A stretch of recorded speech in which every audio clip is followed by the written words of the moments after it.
we recognize as contemporary stewards of the land and vital contributors to our society. And I will, I note that Councillor Madigan will be joining us. He has a prior commitment, and Councillor Comey will be joining us as well once we get into motion here. So we'll get the adoption of the agenda. It is moved by Member Deputy Mayor Hull and seconded by Member Councillor McLeod, that the content of the Strategic Initiative Standing Committee meeting for December 9, 20 be adopted as presented. Any questions or comments, Council? Seeing none, then I'll call the vote. All in favor?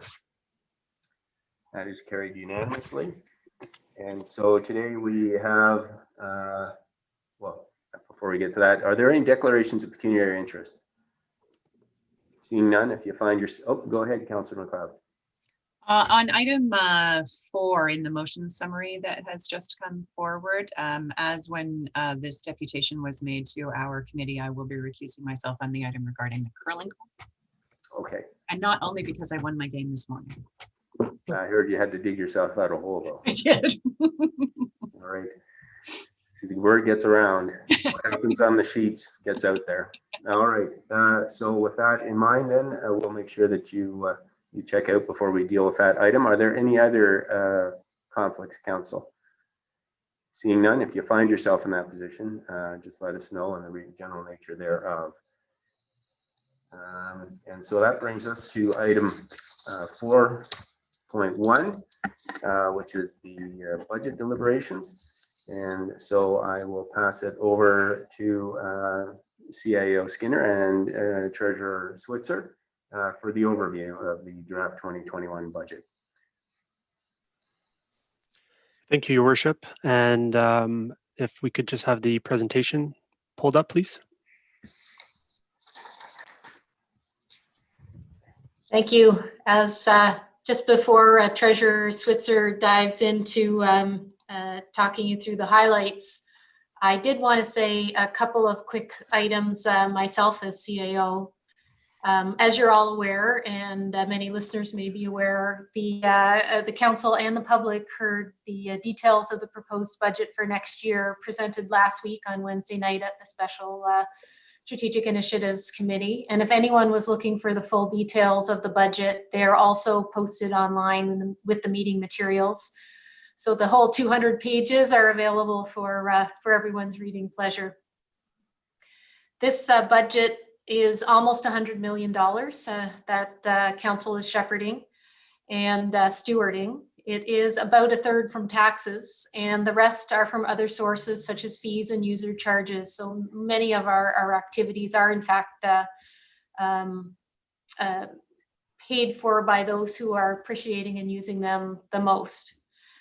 There are some immensely serious and impactful decisions and delivery items recommended within the base business plans.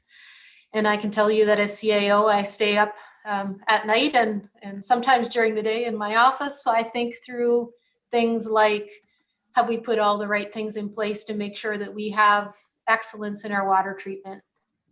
Are we moving towards safer roads? Does the future of our development in our community, is it reflecting what the community wants, and what kind of levers do we have to do that? And you can imagine there's 1,000 other things to think about and manage and ensure are done well, and to make sure we have those types of sign-offs and reviews on an ongoing basis, and under the governance of council as we move forward. So I think though we may or may not have a lot of conversation tonight on the base business plans, there is a lot of good work that's been done, not only this year, but over the years, in putting together a comprehensive way to provide the best service we can for the community of Collingwood. We can afford what is recommended in the budget. And I believe that staff have made longer term commitment recommendations only where they're truly needed.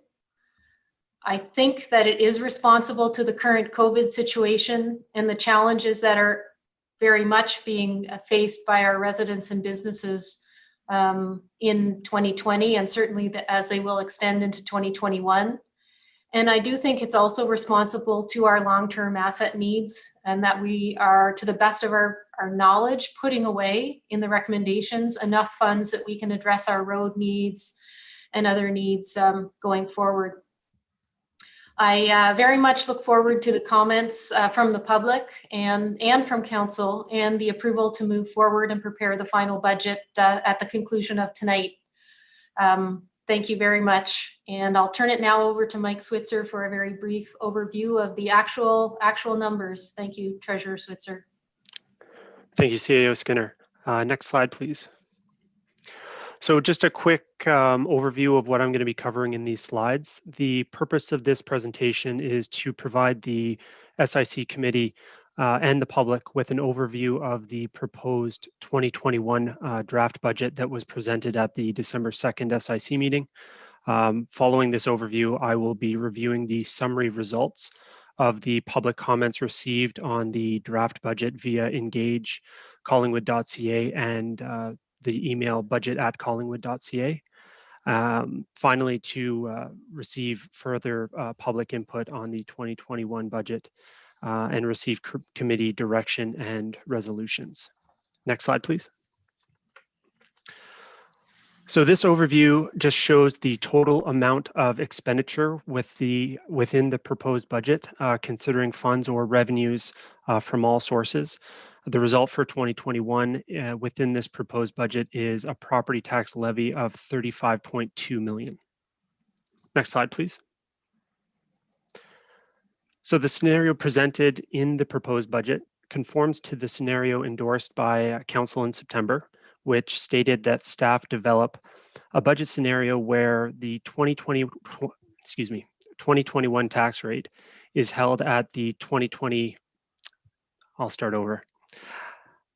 Develop a budget scenario where the 2021 tax rate is held at the 2020 tax rate, and that the operating portion of the budget be capped at 2% above the 2020 operating budget, with any excess being budgeted to capital asset renewal projects and depleted reserves and reserve funds.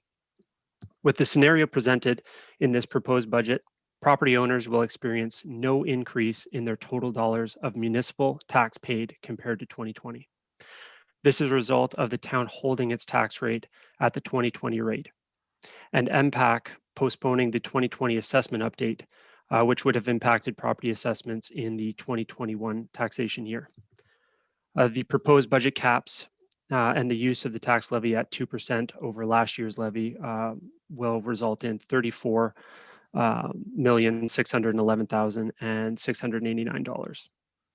And again, as development growth has occurred and the assessment base has grown approximately 3.68%, this means there's roughly $560,000 or $570,000 more available above the scenario proposed in this budget. Next slide, please. Again, just another overview of the total budget expenditures. As CAO Skinner had mentioned, this proposed budget is just under $100 million of expenditures. And this $100 million in expenditures is to provide programs, services, and infrastructure to the community. Next slide, please. So despite the significant challenges presented by COVID, this has resulted in, for instance, decreased investment income on town funds, as well as unavoidable increases to our insurance costs. All town services will continue to be delivered at existing or increased levels of service within this proposed budget. In addition, some of the highest priorities of council have been addressed within the 2% cap proposed in this budget, and these are intended to be delivered in 2021. Some items include the judicial inquiry follow-up, so that that's essentially following up on the recommendations of the report. Issuing an RFP for the redevelopment of the grain terminals or next steps as it relates to the grain terminals, decision on the asset sale proceeds, update to the official plan and kickoff of the zoning bylaw, continuation of accessible transit, the addition of a number of PRC facilities such as the Fisher Field Fieldhouse, the Alwyn Splash Pad, as well as the other items that are listed here. Next slide, please. All of the information outlined in the departmental business plans are included within the 2% cap. However, as mentioned at the December 2nd SIC, there are additional service enhancements that council can opt into. Next slide, please. It's important to note that the addition of new services will potentially commit the town to ongoing expenditures in the future. And staff currently are reaching a critical point of activity and stress that could lead to departures or time off. So we just want to consider those as you decide on these items. Within the 2% cap, there is $60,000, just over that is remaining, which is currently included in transfer to reserve funds, but this could be utilized for these additional service enhancements if council should choose. If council should decide to fund the additional service enhancements beyond this, those expenditures will reduce the $570,000 remaining that is earmarked to replenish depleted reserves and reserve funds. And one item that I wanted to note here down at the bottom of this slide is that the arts and culture feasibility study, which was previously on this list, has been removed. Funding from the 2020 tax base has been transferred to a reserve to fund this expense, which will be recognized in 2021. Next slide, please. So I'll just quickly recap. Again, these were discussed at the December 2nd SIC meeting. The operating additional service enhancements include the enhancement of the action on climate emergency and enabling funding applications, the implementation of an urban forest management plan, support for physician recruitment, crossing guard policy, business accelerator, and attainable housing. Next slide, please. Additional service enhancement options that are capital in nature include bylaw bicycles, animal control liftgate, traffic calming implementation, Maple Bike Priority Street, secure leasable space on waterfront, Central Park Arena acoustic ceiling for the mezzanine and security cameras, the Eddie Bush Memorial Arena sound system and security cameras, and heading dockside mural replacement. Next slide, please. And finally, I'll quickly cover the public input and comments that we received. I want to thank everyone who took part in the budget by sending in their questions, comments, and feedback. It is very much appreciated for you to take part in the budget process, and we always enjoy getting comments from the public, so thank you. As part of the budget process, it's critical to give the public an opportunity to provide their comments and suggestions as it relates to the proposed budget. This helps ensure the budget process is open and transparent. To that end, staff have utilized the Town's Engage Collingwood page and the email budget@collingwood.ca to receive questions, comments, and feedback on the proposed 2021 budget. During the question and comment period, Town of Collingwood staff and members of council have received almost 50 comments from 24 members of the public. Next slide, please. And this slide just quickly summarizes the results.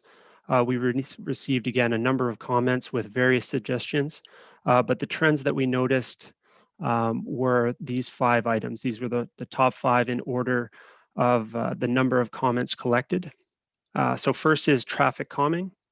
Second was the climate change specialist or the climate emergency. Third was trails, parks, repairs and maintenance. Fourth was bike lanes and prioritizing bike lanes. And finally was infrastructure maintenance related to roads, water, and wastewater. And that is the conclusion of the overview. As far as next steps, we'll be receiving public delegations. Following that, committee direction and resolutions. We will review any of the comments arising from public delegations. And finally, we'll look to receive committee direction to finalize the budget for council approval on December 21st. Thank you. Thank you, Mike, for that.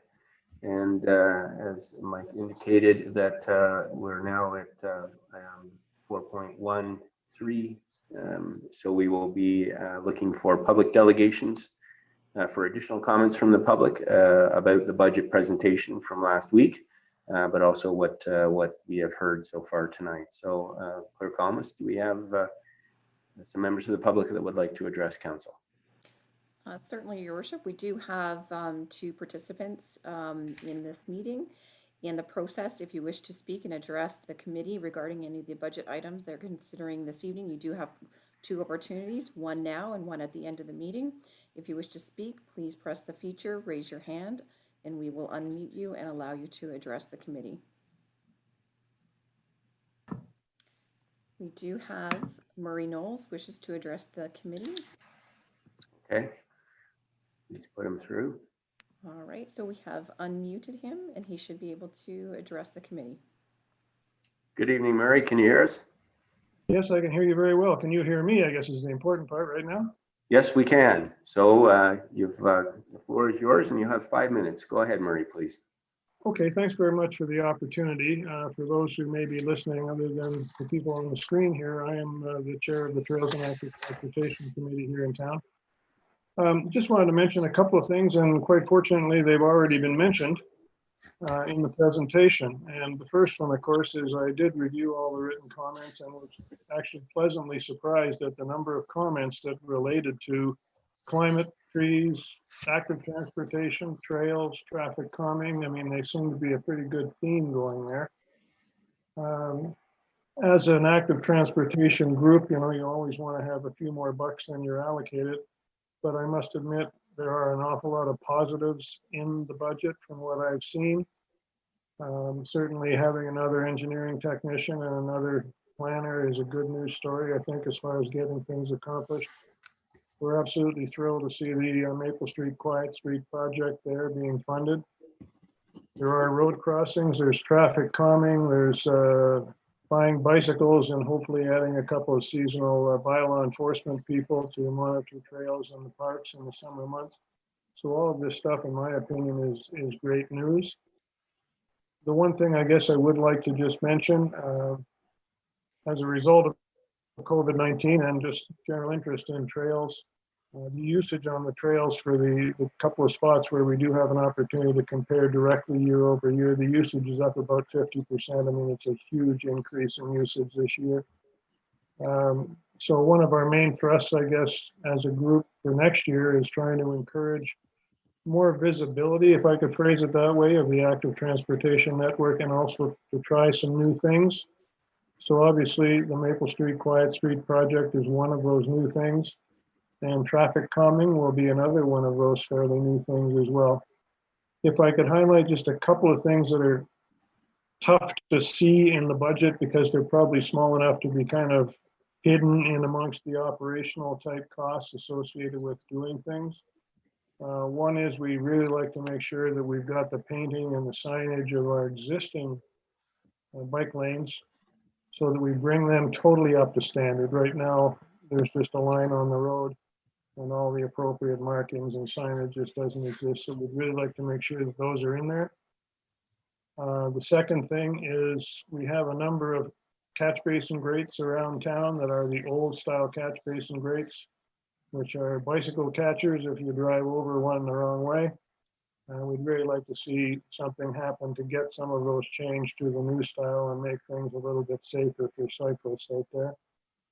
And then the last thing is basically because of the usage and the narrowing of some of the trails, we have done some re-stone dusting and widening of a couple of trails this year. We would like to continue that thrust next year, and hopefully there'll be a certain amount of funding there in the operations side of the picture to allow us to do that.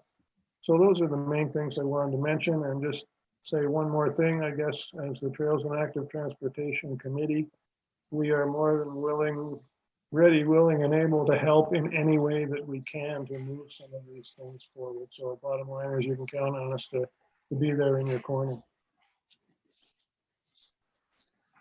Murray, thank you very much for your comments. Before we let you go, Council, are there any questions or comments for Mr. Knowles? Seeing none, well, thank you for your input and for all your work with the Trails and Active Transportation Committee. Okay, thank you very much for the opportunity. Sarah, do we have anyone else in the gallery that would like to speak? Your worship, there's no further request to speak at this time. Okay, and I note that Councillor Comey has joined us, so we can include that in the minutes. So then, Council, that brings us to starting to roll up our sleeves and get into the budget materials. And so what I propose to do is have us deal first with, well, first we have the motion, I guess, for the curling club. And then what we'll do is look at the base budget items. And then once we've got through that, if there are any changes to that, we'll deal with that. And then we will go through the service enhancements and we will go through them globally. I'll ask each member or ask the council to put any items they would like included from the service enhancements on the table. I won't be asking for seconders so that we can have a global list first before we proceed. And then we will start to proceed through each of those items one by one. So first we have the curling club motion. And what I might look to staff just to give us some background on the request from the curling club and the impacts from a financial perspective for the town. And then we will deal with the motion. So I'll look to CAO Skinner. Sonia, do you want to take that? Thank you, Chair. I think I'll defer that immediately to Treasurer Switzer. Okay, Mike, go ahead, please. Thank you, through your worship. I can speak to the note and just the specifics of it. The town issued a note receivable, a non-interest bearing note to the curling club for, I believe it was reconstruction. The annual payment is $23,000, and I'll just pull it up here really quickly. If you'll just bear with me for a moment. Yes, the annual payment is $23,750. And as I mentioned, it's a non-interest bearing note. This sits up on the balance sheet. Historically, this payment has never been budgeted as a revenue. When we receive the funds, it's a debit to our cash, our bank account, and we reduce the note receivable. As far as the financial implications, it is non-interest bearing, but we would then not have $23,000 sitting in our bank account earning, the interest that we earn on our bank account, which is currently approximately 0.85% per annum. So that would be the financial impact of deferring this for a year, and it would just extend the term for another year. Okay, thank you, Mike. And I note that Councillor Madigan has joined us, so we can put that in the minutes as well. So I will read out the motion and then I will look for a mover and a seconder. And I guess the minutes should note, Clerk Thomas, that Councillor McLeod has left the meeting. Whereas the town of Collingwood and the Collingwood Curling Club entered into a non-interest bearing promissory note agreement for participation in the renovations of the Collingwood Club in 2014-2015. And whereas the Curling Club has asked to defer their 2020 note payment due to the extenuating circumstances of the COVID-19 pandemic, now therefore be it resolved that council allow for the deferment of the 2020 note payment. Can I get a mover and a seconder, please? Moved by Councillor Jeffrey and seconded by Councillor Doherty. Are there any questions or comments, council, before I call the vote? Go ahead, Councillor Jeffrey. Thank you, Mayor Saunderson. Just really to recap what I said when the club brought it to our attention, that I think we have to do our best to help people have something to do in a safe way, and the curling club has managed to organize and arrange that, and given what the treasurer has reported to us as a very minimal impact on our financial situation, I fully support it. Thank you for that. Any other questions or comments, council? Seeing none, and I will call the vote. All in favor? And that is carried unanimously. Clerk, if you can let Councillor McLeod know. We'll get her back in.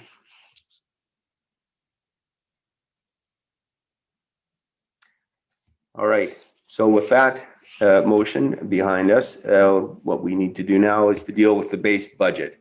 And by the base budget, I mean the budget as it stands right now, with as proposed by staff, with the $2 million going into reserve, and not dealing with the $60,000 that we have left under the 2% ceiling, or any of the $569,000 left as well. So we're just dealing now with the base budget and the $2 million going into reserves.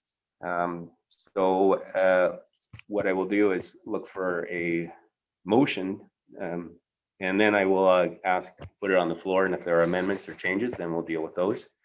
So the motion would be to approve the base budget for 2021 as proposed by staff. And I will look for a mover and a seconder. Pardon me? Moved by Councillor Doherty.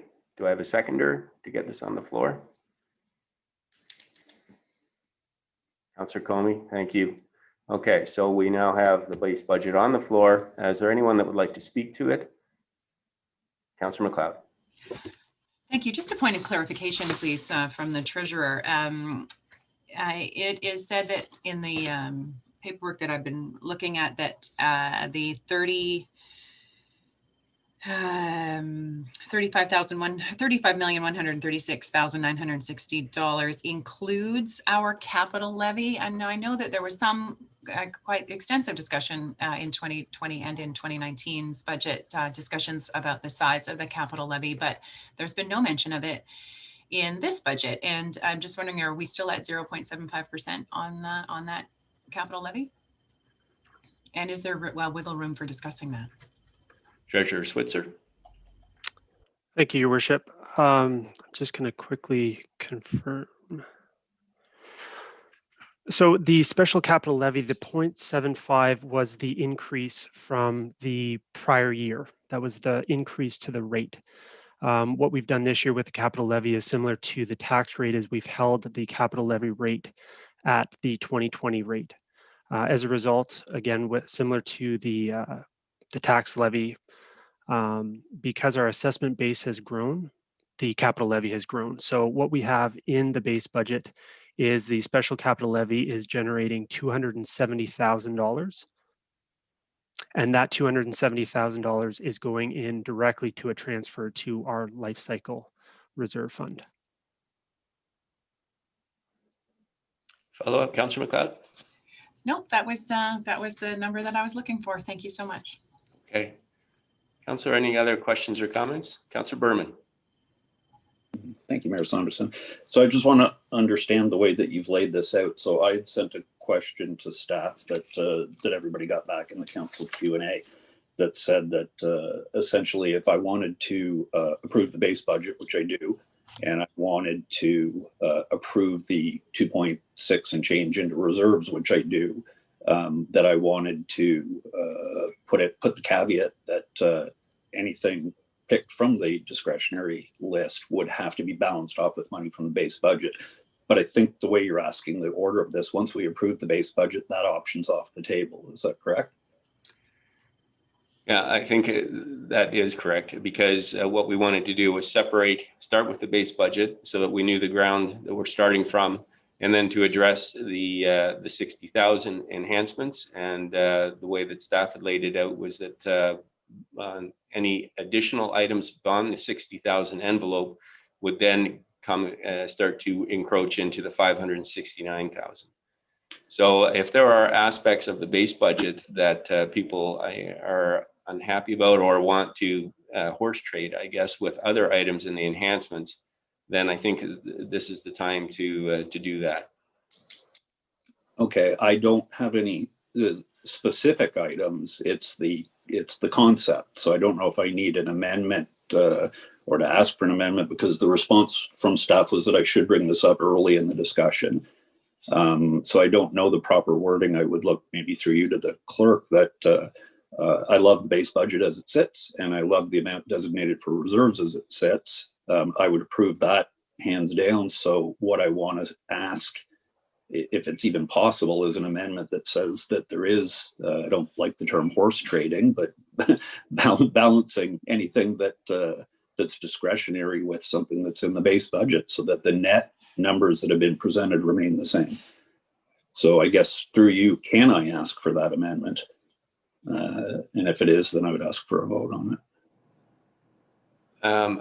I think the question is, yes, you can, and put it on the table. So I guess you're looking to word the motion something to the effect that the base budget be approved in its current form, subject to any enhancements that go over the $60,000 envelope, would then have to claw back an item out of the base budget. And I would look to the clerk for how we might do that. Just quickly, no, the 60,000 isn't part of it. No, I know, but the 60,000 is our current envelope to keep us under the 2%. And so anything that exceeds that 2% envelope, what you're asking is that if that happens under the service enhancements, you want something clawed out of the base budget so that you remain under that $60,000 ceiling. I think that's what you're asking. I'm asking that the 2.569881 proposed transfer to the reserves remains that, and it's transferred to reserves. So that wouldn't include $60,000 of fund money, for lack of a better term.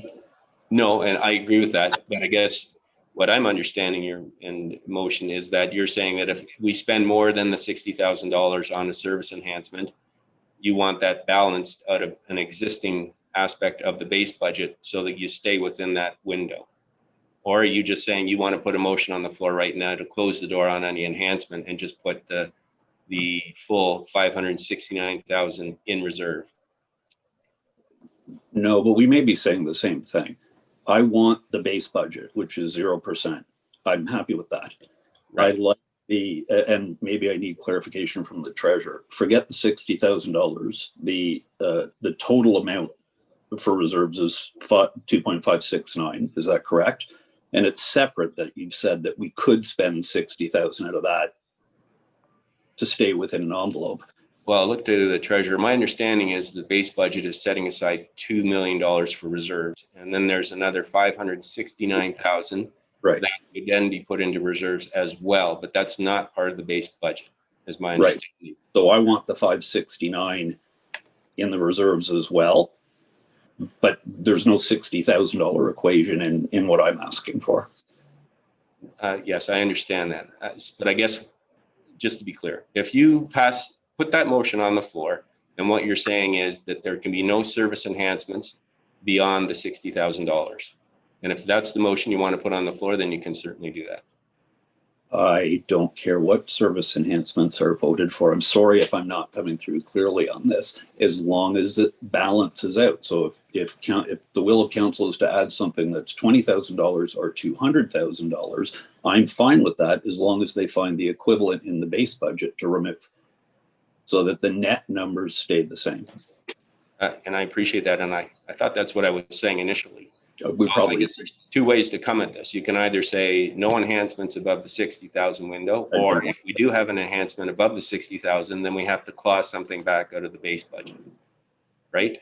What you're saying is if there's a $100,000 enhancement above the 60, then we have to find $100,000 in the base budget to get back to the 2.569 million going into reserve. Is that what you're asking? Through you, I think Sarah speaks Stevie's and is looking to jump in here. Okay, Clerk Almas? Certainly, through your worship, I wonder if it's beneficial that in doing this motion during the budget deliberations, we're able to reconsider any matter without a formal reconsideration process. So if Council Berman is generally satisfied with the base budget, if we move forward with that, and then if there has to be some horse trading moving forward, then that would be a further recommendation that would have to be voted on by council. Okay, all right, I think that works. So what Councillor Clerk Almas is suggesting is this is a committee, so no decisions tonight are set in stone, and it's not a motion to reconsider to go back to them. So what we're suggesting then is that we start with the base budget, and Councillor Berman, if there are amounts that go over the 60,000 so that they're eating into the 569,000 that you would like to see in reserve, that you can then address that later, either tonight or at the budget council meeting, and it doesn't require reconsideration. Works for me. Does that work? Yep. All right. Thank you for that clarification, Sarah. So council, are there any other questions or comments then on the base budget?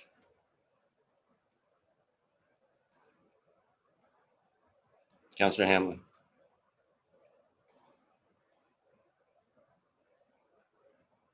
I think you're still muted. There you go. Thank you. I just wanted to ask staff through you, Mr. Mayor, about some of the questions that Murray Knowles put to us about the budget.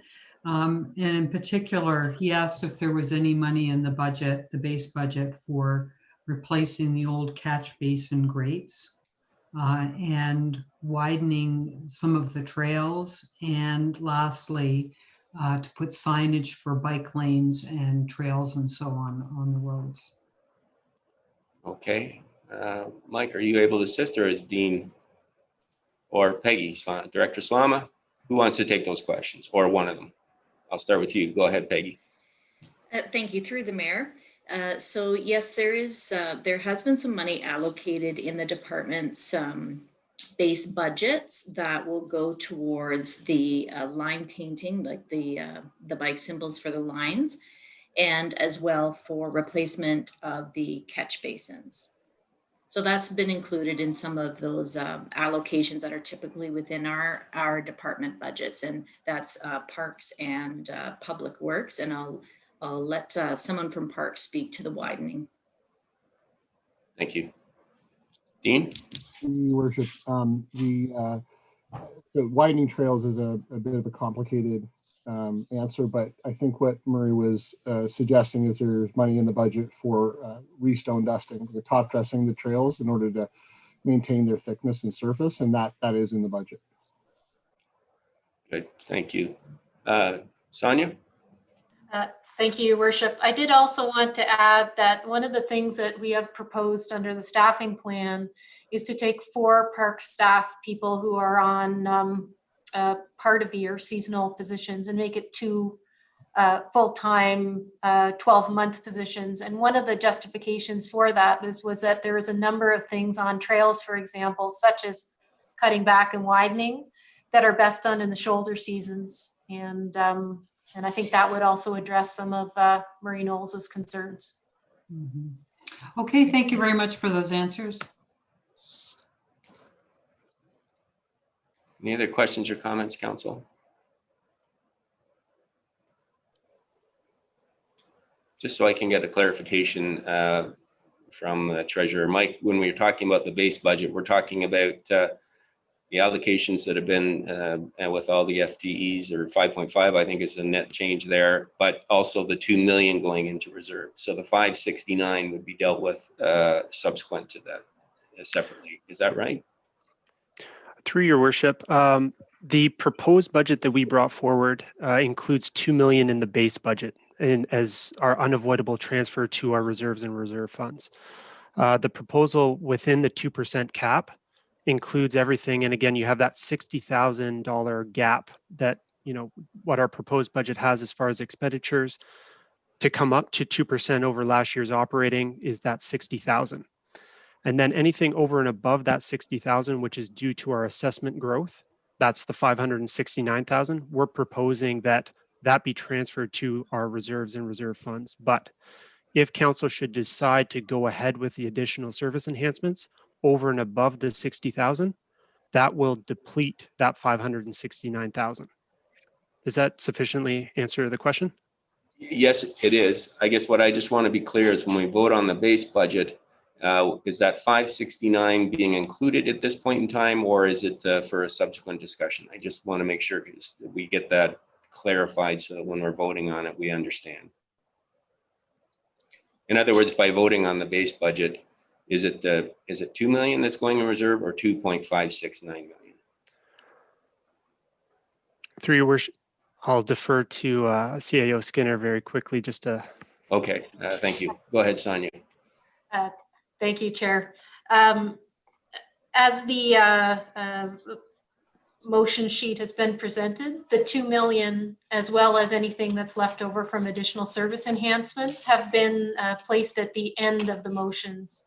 So at this point, you would be talking about the base budget, followed by a discussion then on the additional service enhancements, and followed by a confirmation of, you know, what is left over being placed into the reserves and reserve funds.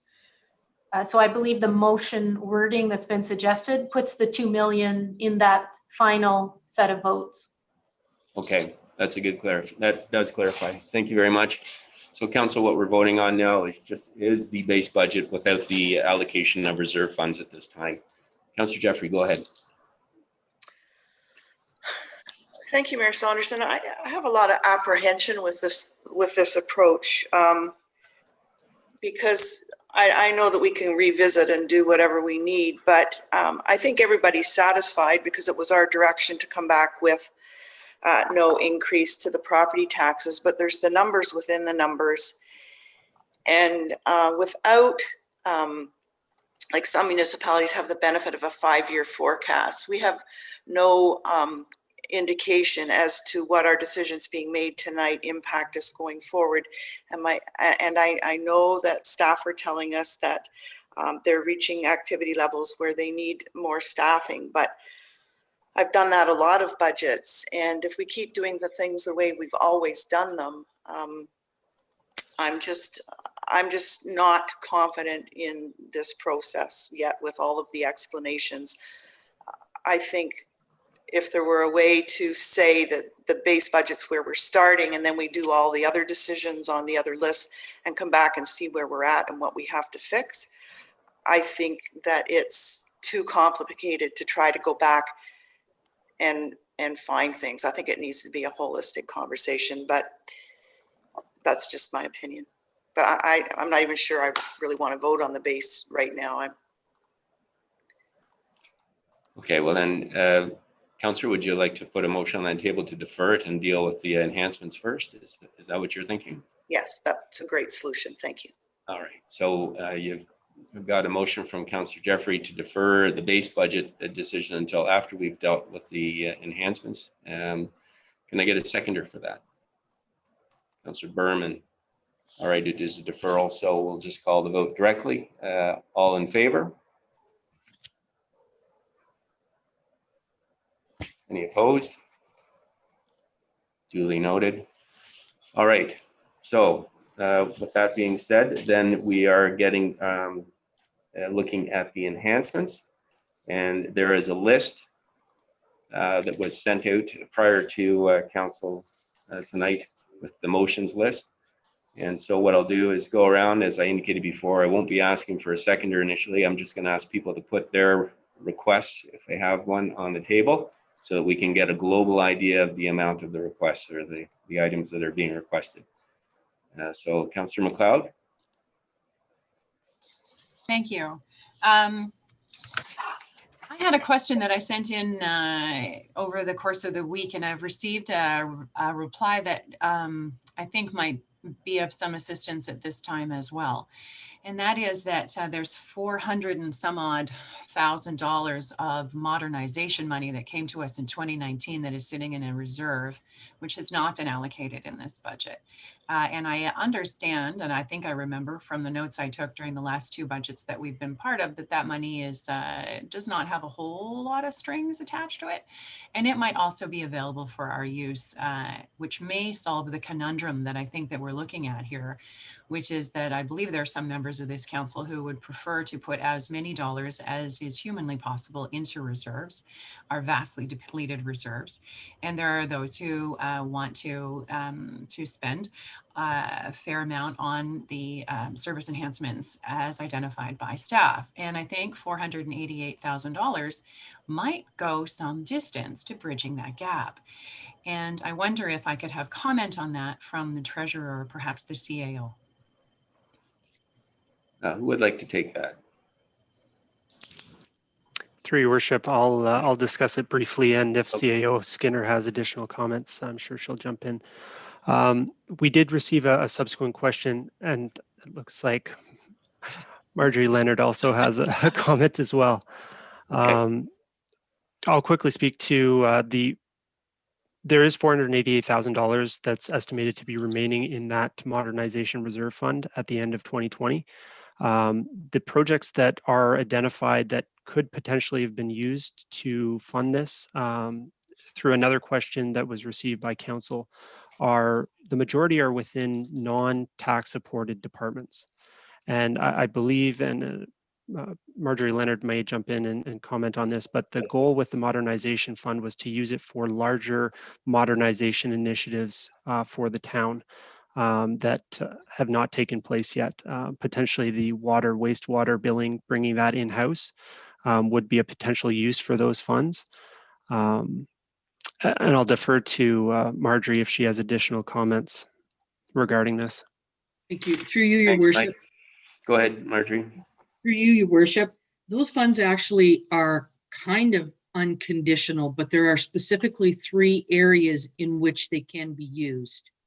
They cannot really be used for a one-time operating expense.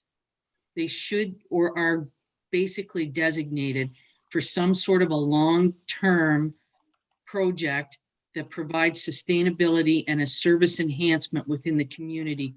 The biggest example that the government used when they provided those funds was basically a capital enhancement, which is why we have allocated where we did allocate, which was to a lot of customer service software and other types of capital projects that would in the long run provide that additional customer service qualities that we were lacking at the time. That's it. Okay, thanks, Marjorie. Follow up by what we, Sonia, was there anything that you wanted to say with respect to this item? No, I think that the treasurer and past treasurer have covered it. We certainly would like to use this funding wherever we can, but there wasn't another obvious use in 2021. If someone wants to suggest one, we'd certainly think it through, but we didn't have something else to put on the table immediately. Thank you. Councillor McLeod, follow up?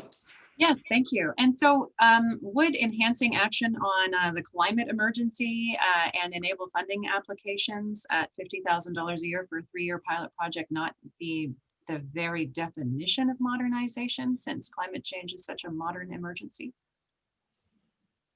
Through you, Your Worship. Yeah. The answer to that question would be not really.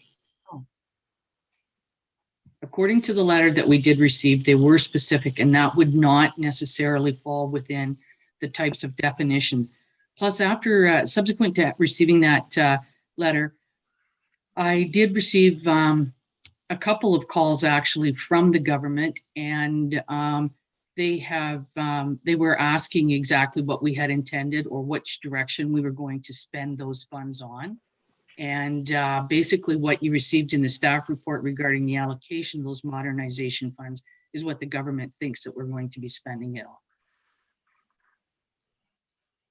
on. And so as another follow-up to that, so are we saying that there is nothing within the $35,136,960 in this budget that $488 could possibly be sent towards?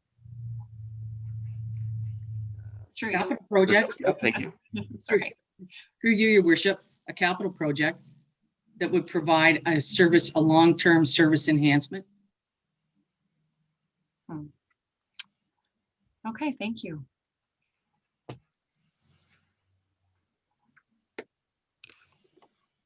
Any other comments, Council? Councillor Jeffrey. Thank you, Mayor Saunderson. So this is the point where you're asking us to pull things off this list that we want to. Yes. I'm at the right spot. So similar to, well, not similar, but with respect to number 1, for the green person, I'd like to combine that with a grant writer. I think you would probably have to double up the money for 2021. And, you know, I know staff have had some ideas whether it would be consultant slash employee, but I think that we should put the money there. Number one, I think it's difficult for staff, and we don't really want senior staff spending the number of hours it takes to put together funding applications or sourcing funding. But it's also important to chase down innovation for us in climate change and in all areas of our departments. And so I think it can work both ways. It can save time for our senior staff, but it doesn't put us behind, because it's the innovation that's going to allow us to leapfrog ahead of what we're going to need to do over the next little while. So that's, I'll just put it out there because I think that's really important for us. Okay. Thank you for that. As I said, now I'm just really going around the table to get, but then I will, once we've got them on the floor, we will be asking staff for the implications of those requests. CAO Skinner. Thank you, Chair. I just wanted to make sure I fully understood Councillor Jeffrey's recommendation. So a full-time person with value at $100,000 that would do both enhancing action on the climate emergency and spending 50% of their time actively looking for grant funding on across the town's needs. Okay, thank you. Glad to understand that. Thank you. One other point then, Mayor Saunders? Yep, go ahead. Thank you. I guess my other point would be with respect to attainable housing, and I'm not sure that it costs anymore, but it comes from a place of angst from a call I had yesterday morning in my my global work. And 100 million people in the world this year are going to devolve to poverty. And I don't think our municipality for 1 second is immune from that, that impact. And it's starting to show. And COVID isn't the cause of our homelessness. It's the magnifying glass that has shown us truly how much of a problem it is. So for me to sit back and wait for us to do the OP and the zoning bylaw process causes me concern. And I don't know how much a mayor's task force on attainable housing would cost in the grand scheme of things, but it might allow us to expedite some of the potential that would help us inform the next budget process, recognizing that a lot of this funding should come from the county, and the feds have a lot of money too. But I think we need to be an informed council and staff, and I'm just looking for the best way to do that. And I'm just not sure waiting for the OP process is the best one, because you know, Director Farr told us the other night at Development and Operations what the timeline is in terms of those actually coming into effect down the road. And I think we need something much sooner. So that was the only other comment. I'm not sure it has dollars attached to it, but it is a staff commitment in term and a commitment and support by council to have something like that happen. So that's my other major comment. Good comments, and I guess this is a discussion that's happening on so many levels of government. I think part of the trick is going to be to coordinate those discussions. We're seeing the Housing First initiatives coming from the federal government. 500 million is to go to specific municipalities, another 500 million going to modular homes and other projects that could be shovel ready.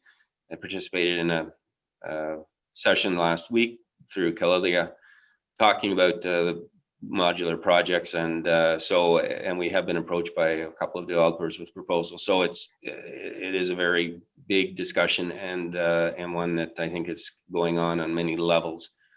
I'll look to CAO Skinner to comment to that, and I agree. I'm not sure what the immediate budget implications are, but it's certainly something that's very top of mind. Sonia? Thank you.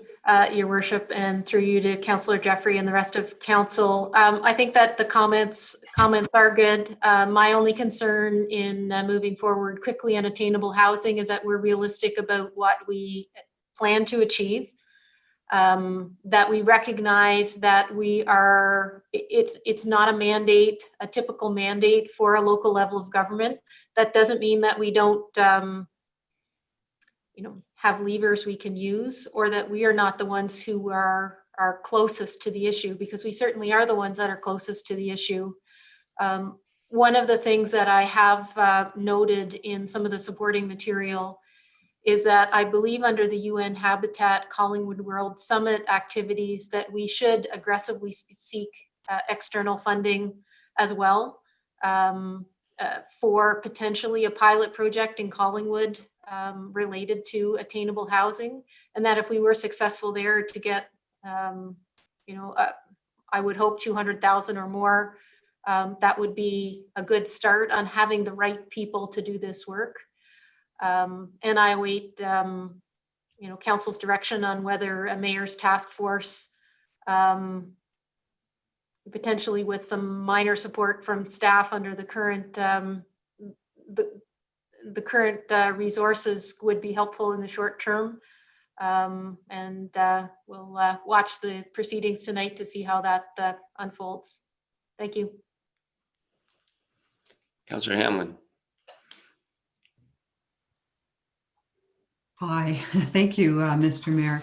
I just wanted to weigh in to say I do like the idea of having a task force that we put together to consider our affordable housing options. I am aware it's not supposed to be our responsibility, but sadly we're the ones that look at the people, every day who need housing and talk to them.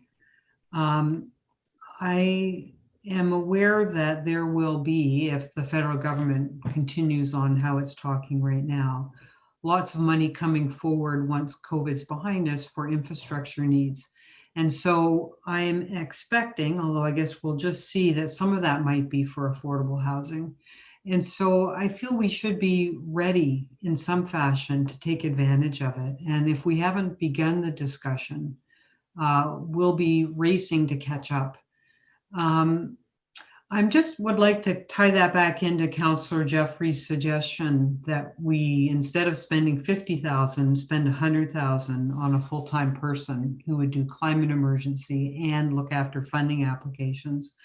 And I don't know if, and I leave this for staff maybe to think about, unless our CAO would like to comment now, of whether really we could do 2 part-time positions, because the skill levels are so different. And one being on the climate issues and trying to get the green initiatives rolling in our community that we know we would like to see.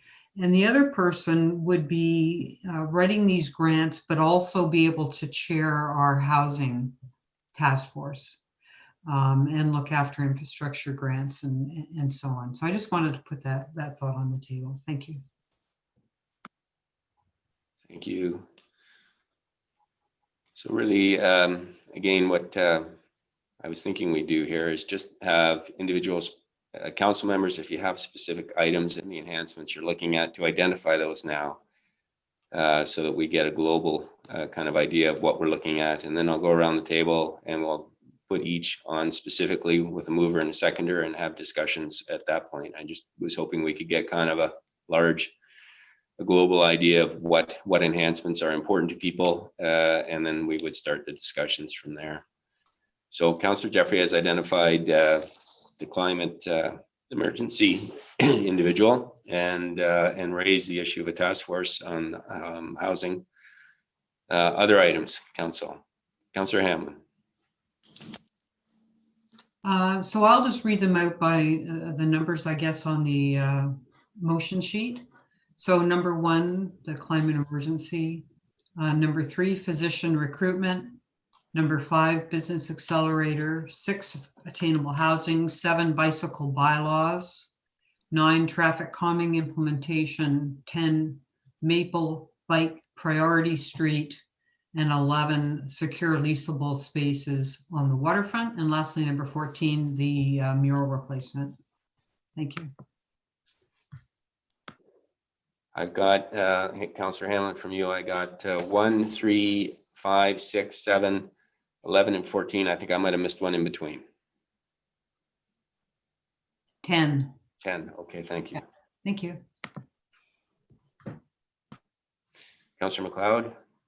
Just a point of clarification to Councillor Hamlin. Do you have a total figure on those items that you added up, or would you like us to do that ourselves? At one point, I came up to 265, but I'd have to check that to see, because I put in 200,000 for the business accelerator based on some discussions I had with respect to a presentation that would be made to us Monday. But I can add those up in a minute. Double check.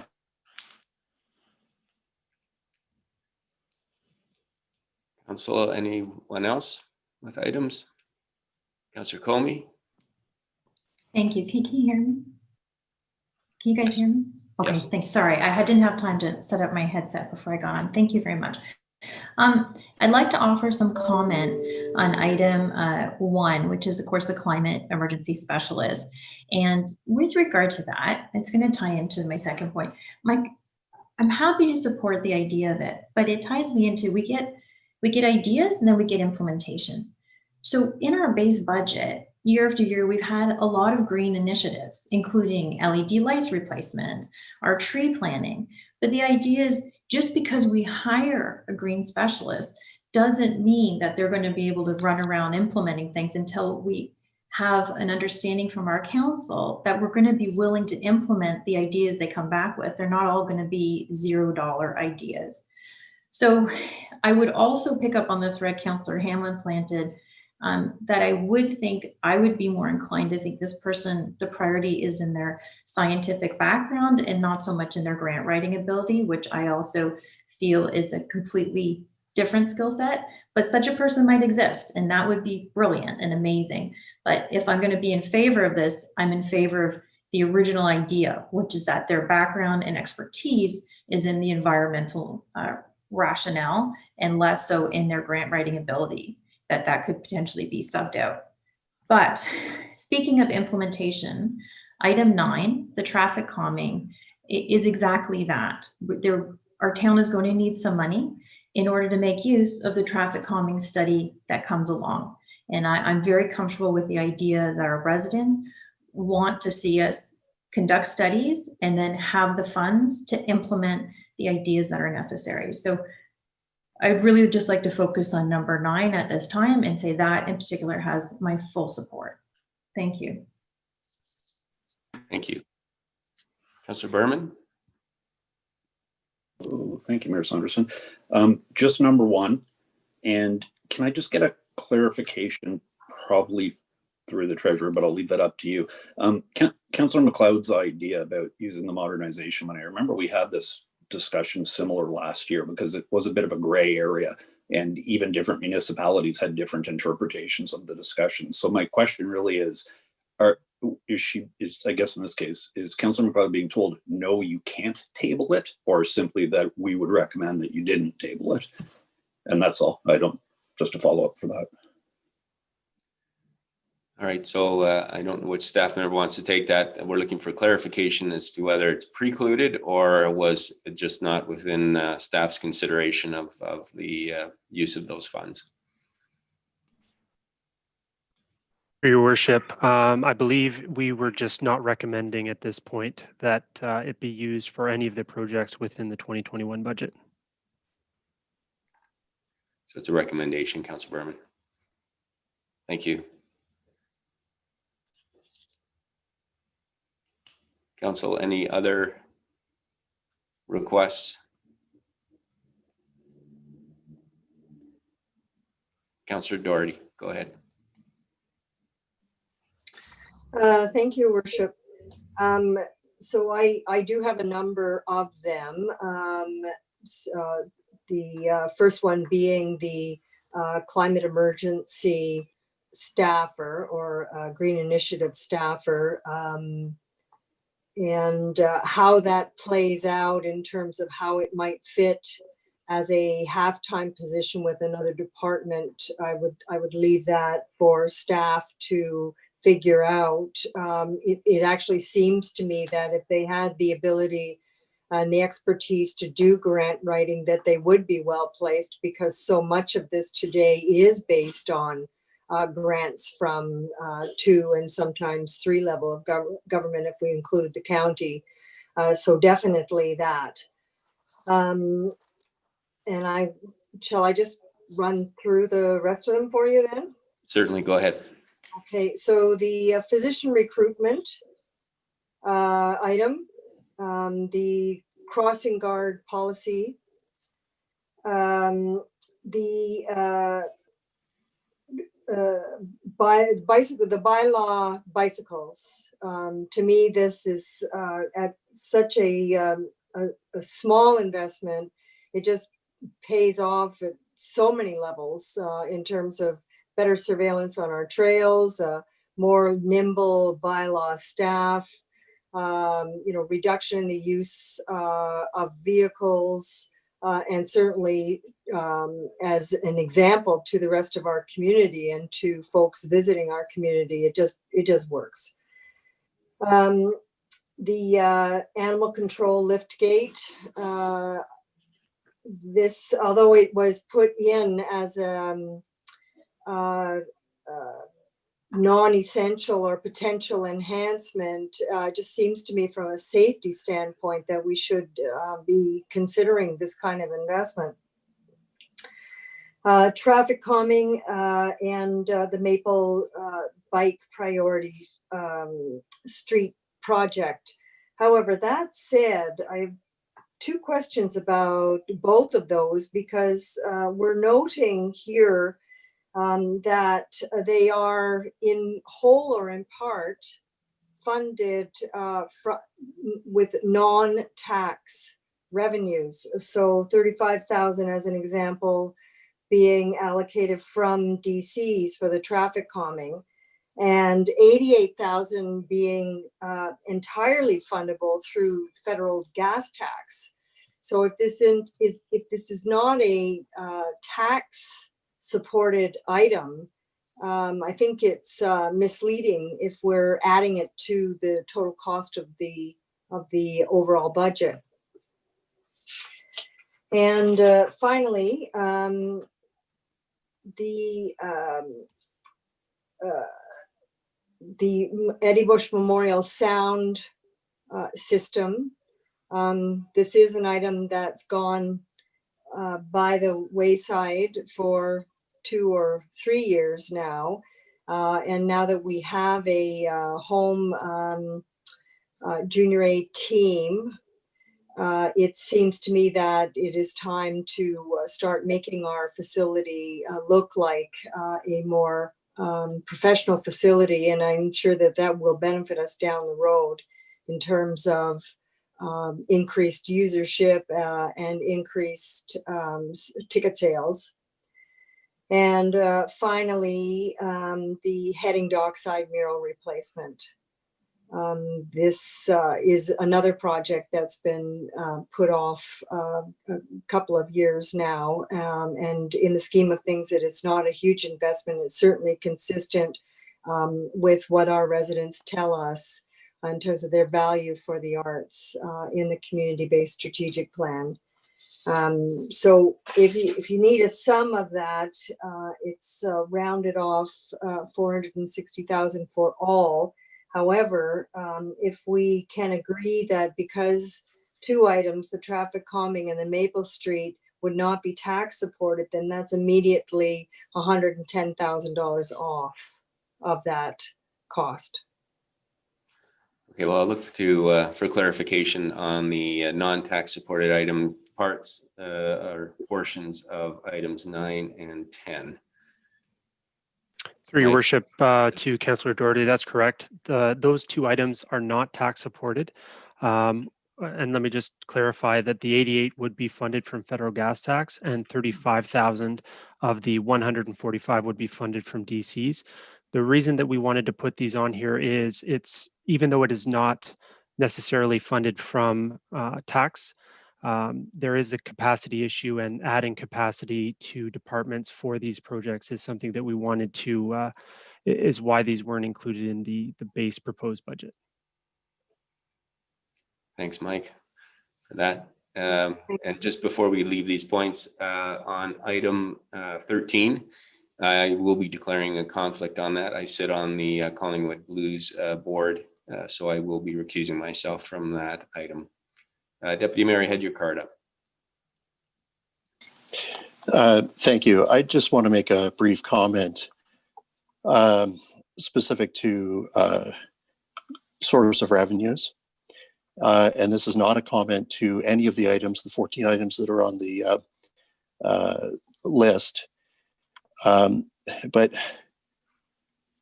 you know, there is only one tax person. So to suggest that, well, it's not coming from taxes, that too is misleading. When I filled up my vehicle today for gas, that money went to the federal government and is coming back to our community in the form of federal tax. If we're going to be going out to, you know, the provincial and the federal governments with grant writing applications for attainable housing and X, Y, and Z, it's you, me, and the other members of our community who are paying for it through taxes. So I just put it out there that I think all of these things have merit, but they come from taxes. Who cares where the money came from?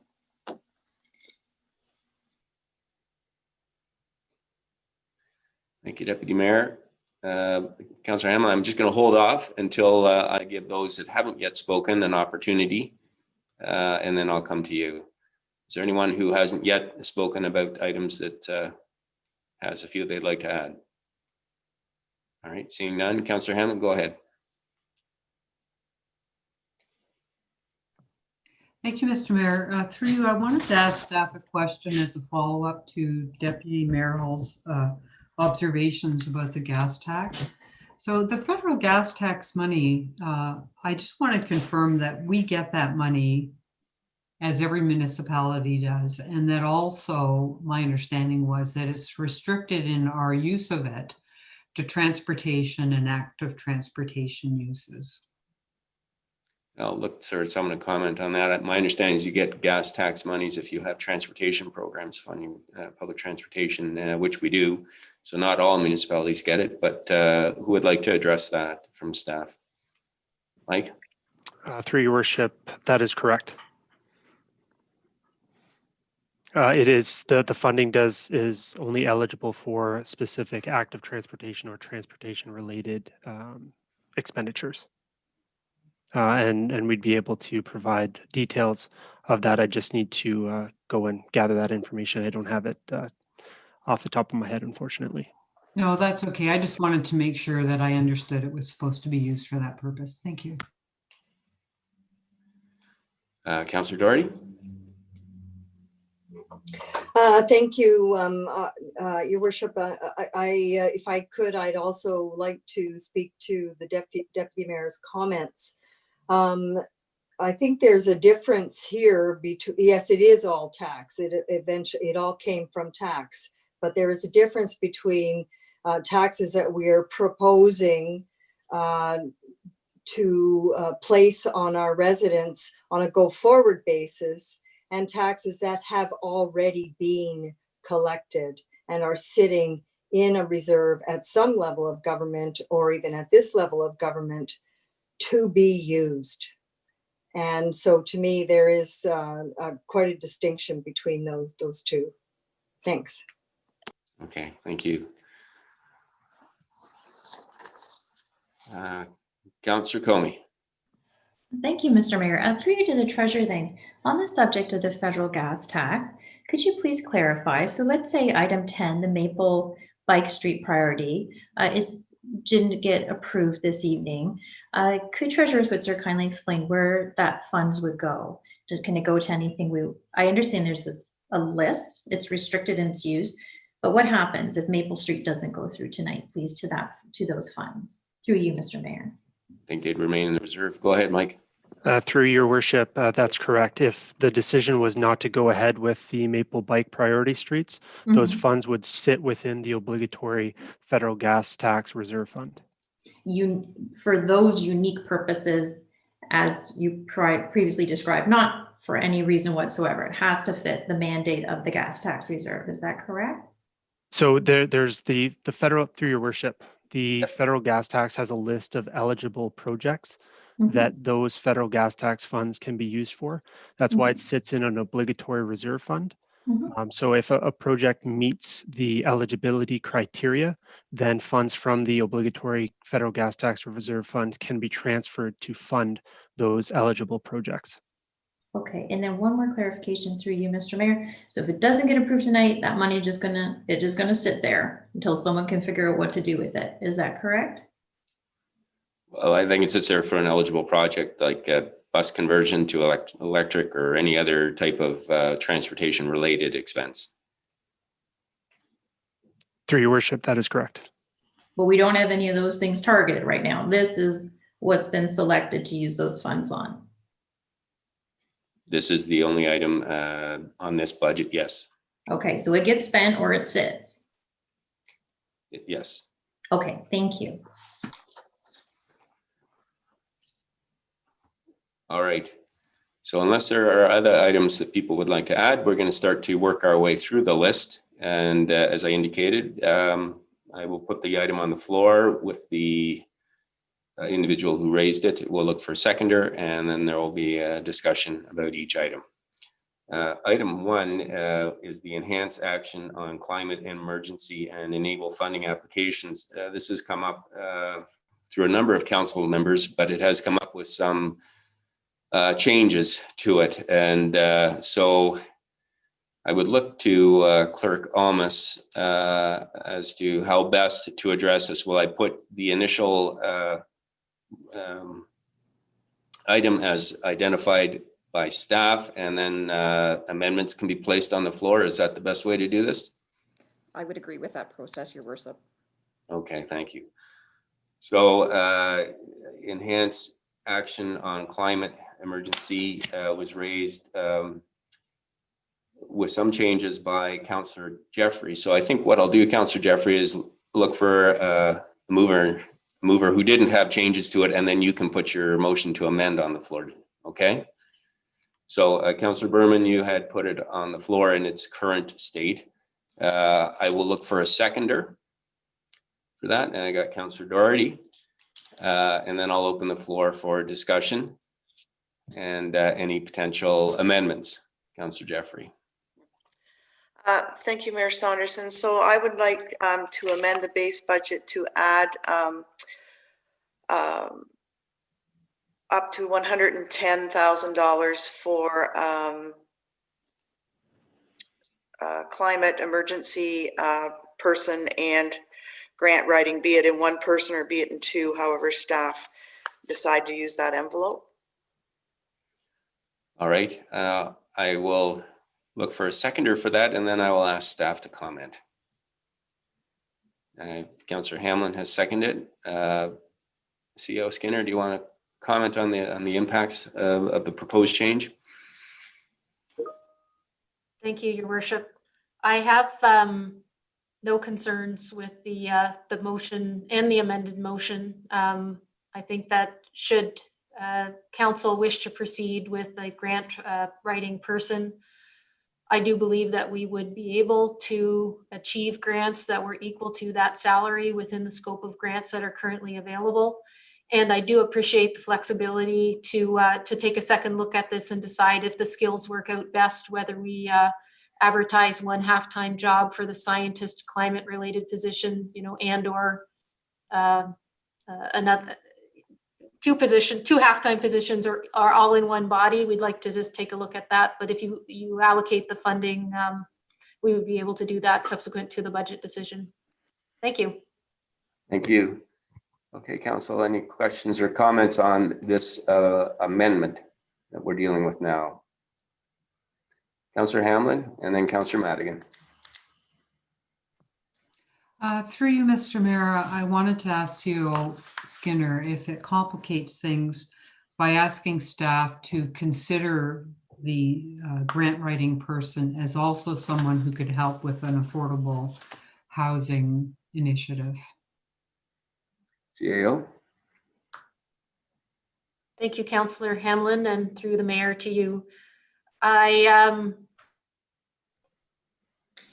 don't have concern with the mayor's task force on affordable housing if in fact it is that a largely community-driven dialogue and enabling potentially the grant writer to facilitate that, as opposed to doing independent research, say a large amount of that on affordable housing would not cause me concern. And it may be a way to temporarily, say within 2021, which is all that we're deciding on today, to enable some action within our resource capacities on affordable housing. That's great. Thank you. So any other questions or comments before I call the vote on this amendment to item number 1? Oh, sorry, Councillor Madigan, my apologies. Thank you very much, Mayor Saunderson. Through you to, I don't know, the CAO or the treasurer. I just for clarity, I want to know maybe over the last 3 to 4 years, how much grant money we've actually got and how much we've missed out on. And I ask this question because in my years on council, I've learned that most of the grants are based on infrastructure. And since we kind of know what we're after, what have we really missed out on? And if we do need a grant writer, would that take away from some of the work that our staff is already doing? Who wants to take that from staff? Through your worship, I can speak to I don't have the figure available. I'd have to go back and actually do some research to come up with what the figure would be on total received and total that we've lost out on. So I'd have to bring that back to you at a future date.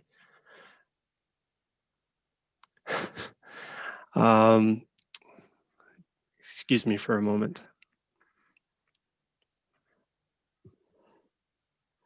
We've received 13 million in grants over the last 5 years, and we have 8 million in grant money waiting for us to get those projects done.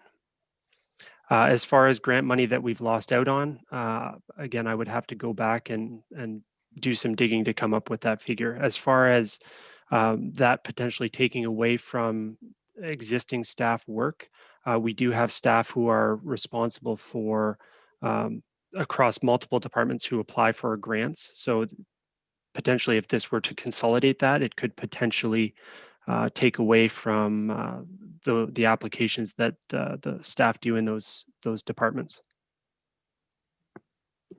Thanks, Mike. CAO Skinner. Thank you, Your Worship, and through you to Councillor Madigan as well. My observation in the last year and a half has been the grants that I see us not applying for most regularly are those that are emerging programs where we don't have existing staff to that are watching those programs. So the kinds of things might be Federation of Canadian Municipalities, green infrastructure funds. If there were in fact attainable housing type funds that we might be watching CMHC for, although I do see a lot of those funds are currently targeting developers as opposed to municipalities. And I also see a few that might be in the flooding and water management schemes that typically we don't have internal staff watching very closely. So I would say that we've done a good job applying for funds and grants in our core businesses where we have staff monitoring that all the time, and we're not as well resourced to apply for the grants in these emerging areas where council and local governments are starting to have more interest. That's my impression. Thank you. Go ahead, Councillor Madigan, follow up. Hey, yeah, thank you very much. Yes, that answers my question a lot because most of the grants in the past years that we've been on aren't emerging. They're all based on infrastructure. So for me to vote, I'm really not a fan of implementing any of these just due to the uncertainty that not the new normal, it's COVID. It's not going to be the new normal. I don't want to talk about it like that, but we could be in lockdown, and I don't want to spend any money that is, we don't even know where we're going to go. So I just want to make sure that I get all the information before I vote on any of these. Thank you very much, CAO Skinner. It makes sense now that there is emerging stuff that we've never seen before. So that's exciting. And I know through FCM, Councillor Jeffrey's going to help us a lot and get some money from there for us. Thank you. Thank you. Any other comments or questions, Council? Deputy Mayor, go ahead.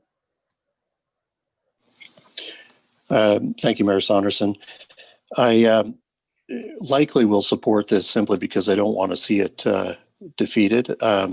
However, I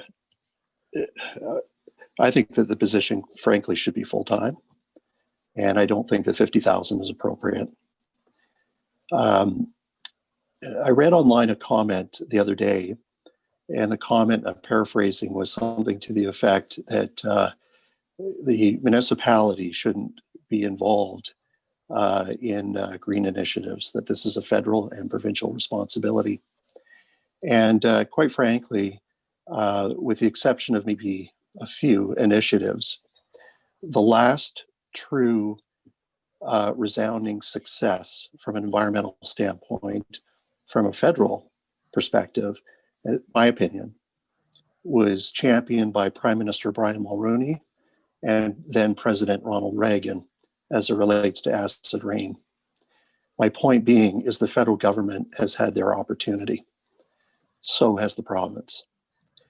And I do see, and I think I asked the question of every member of our community, if they were to look over the next 30, 60, 90 days and start to keep track of what they do on a daily basis and who is responsible for the services that they engage in, with the exception of education and healthcare, the overwhelming majority is provided by the municipality, whether that be the basic infrastructure of wastewater and water, roads and sewers, recreational amenities, and the list goes on. And all of them need to be looked at through the lens from an environmental perspective. We have so many opportunities that I think today we are not looking at or not championing because we don't have somebody dedicated to be able to pick up and run with those opportunities. I'm not an alarmist. I've been called a few other things, but I'm not an alarmist. But I am a person who does believe that the window of opportunity as it relates to the environment is closing.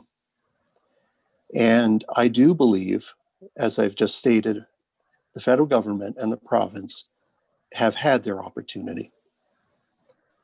And therefore, I really feel that we could be not only stewards, but we could be champions locally, that we could then translate the works that are done locally to our neighbors, because I'm not aware that they're looking at doing anything like this, and I stand to be corrected. And that the impact, not only immediately, but over the long term, would be incredible. And with that said, I just look to my colleagues around the table and I just would ask the question, at the very least, should this not be a full-time position? And if it is a full-time position, I don't believe, because I think the industry of green is so significant, and because those who in the capacity of knowledge are in such great demand would therefore command something well above a $50,000 salary. Those are my comments. Thank you, Deputy Mayor, and I know Her Honor Lieutenant Governor Elizabeth Dowdeswell agrees with that absolutely, and that's much of the push. The municipal level government is the frontline government where changes happen far more quickly than through the federal governments. So well said. But just to be clear, we have a amended motion on the table from Councillor Jeffrey for $110,000 for potentially one or two individuals to do the climate emergency, and then also the grant writing. So it could be the same person, or it could be two individuals, and we're leaving that flexibility with staff. Yeah, go ahead, Deputy Mayor. My apologies. I did understand the motion or amendment that had been put on the table and sort of misspoke. I think I was speaking in general to the 50,000 part-time position. So thank you for the clarification. Okay, thank you. All right, Council, unless we've had a good discussion on that, so I'm going to call the vote then. So we're voting on Councillor Jeffrey's amendment. All in favor?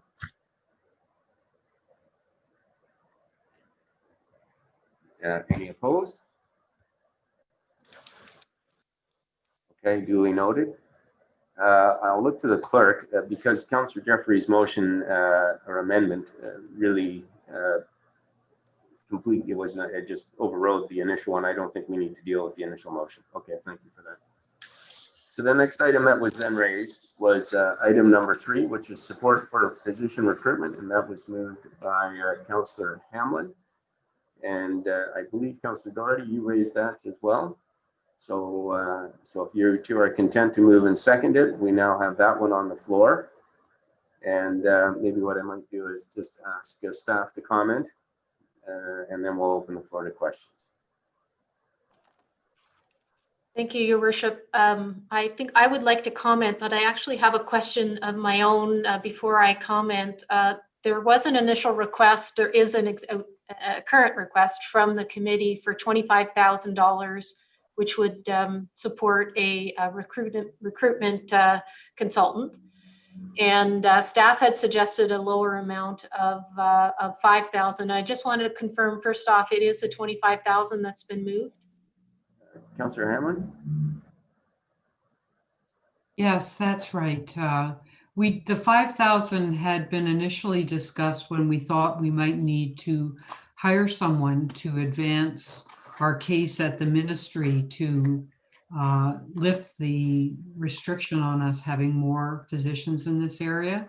But it looks like now we can work with one of the people at the Ontario Health Ministry to help us do this. So I don't think, and so all to say, I don't think the 5,000 would be needed, but if we're successful in getting our cap lifted, which the ministry person seems to think we would, then a recruiter would come in handy. So that's the 25,000 being shared, as you know, with 4 other municipalities.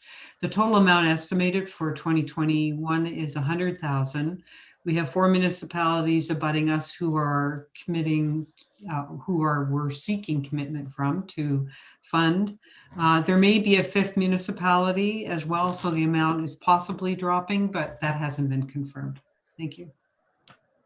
Thank you. Council, any comments or questions on this item? Seeing none, the request on the floor is for $25,000 for physician recruitment. And I will call the vote. And all in favor? Oh, sorry. Before I call the vote then, CAO Skinner. Thank you, Your Worship. I did want to articulate that we currently have all of our physician positions available in Collingwood full. And until we are able to raise the cap, there's no one to be recruited. And I do think Collingwood is quite desirable. So I applaud the committee. I think we should be on the committee. I don't know if this is the year to allocate the 25,000 or if we should work on advocacy and other ways to support the committee in 2021. But I know Councillor Hamlin is on the committee and has articulated her support for this expenditure. But from a staff perspective, it's not as urgent as some others that you may find on the list. Thank you. Thank you, Sonia. All right then, so I will call the vote then. All in favor? Opposed? That is defeated. Item number 4, Councillor Doherty, you had raised the crossing guard policy. I will look for a seconder to get that on the floor. Councillor Comey. Any questions or comments, council, on this item? Go ahead, Councillor Comey. Thank you, Mr. Mayor. I did second it to get it on the floor. I happen to keep a copy of the crossing guard policy on my desk. So I'll just offer this to council to consider. If we're ruminating tonight on watching those dollars and making sense of them, between these two items, which is the traffic calming implementation and additional funding for more warrants for crossing guards, I am more inclined to see that traffic calming implementation, because within our last crossing guard study, it spoke to the idea, hey, listen, crossing guards are great and important, but your town overall needs some traffic calming to ease the burden on even the crossing guards. They're not magicians and they're only there during certain times of the day. So would I love to see both? Absolutely. But between the two, I think the priority is to get that traffic study back in and to be able to have some funds to implement the ideas that are come forward. So the shots I'd like to share with my colleagues. Thank you. Thank you. Any other questions or comments, council, before I call the vote? Seeing none, all in favor? Opposed? That is defeated. Thank you. Number 5 is the business accelerator. I know Councillor Hamlin mentioned that. I'll look for a seconder and then I'll ask staff to comment, because there isn't really an ask associated with that, and maybe staff can clarify that for us. Is there anyone to second the business accelerator? Councillor Hammond, go ahead.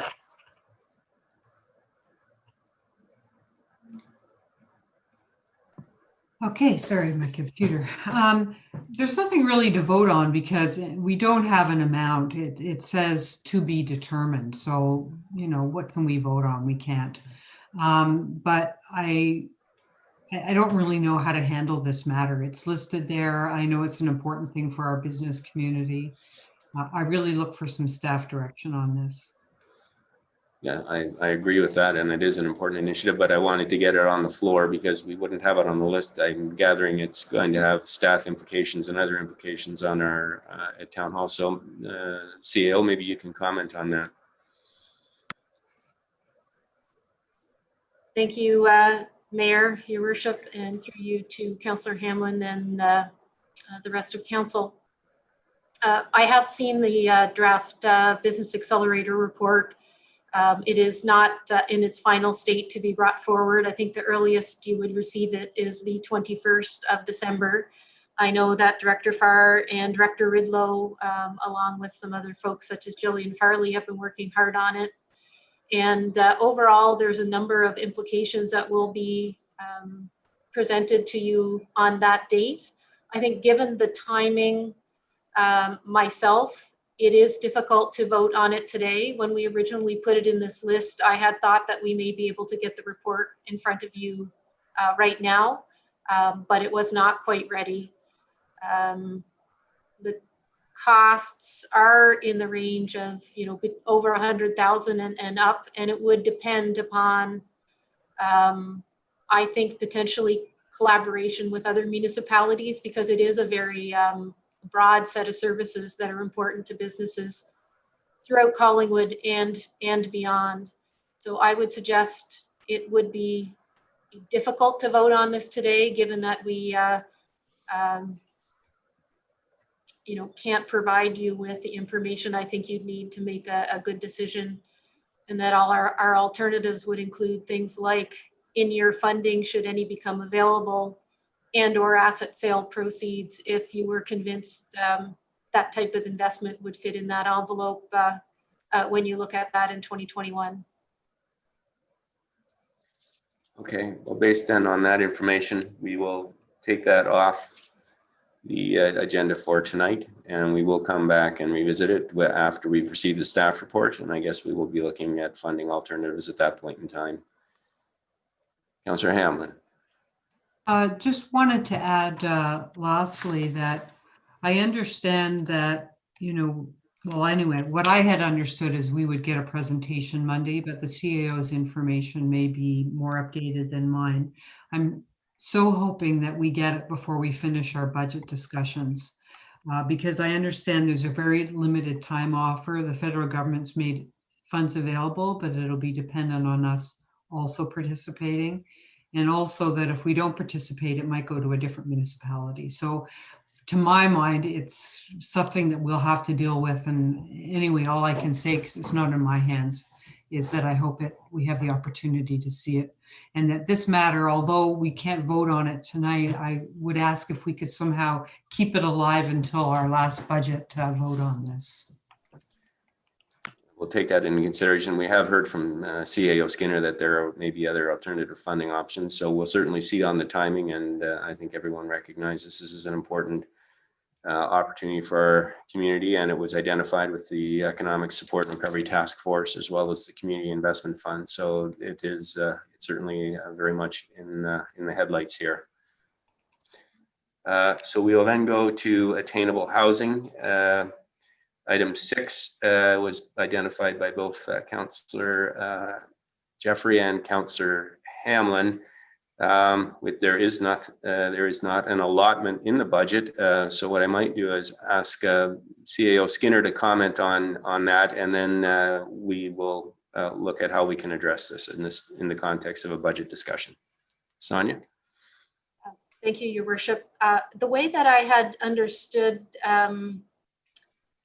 the vote that was taken on number 1 was that with the 2 half-time positions potentially adding up to a full-time position at $110,000 per year, is that we could allocate a minor amount of that person's time to chair a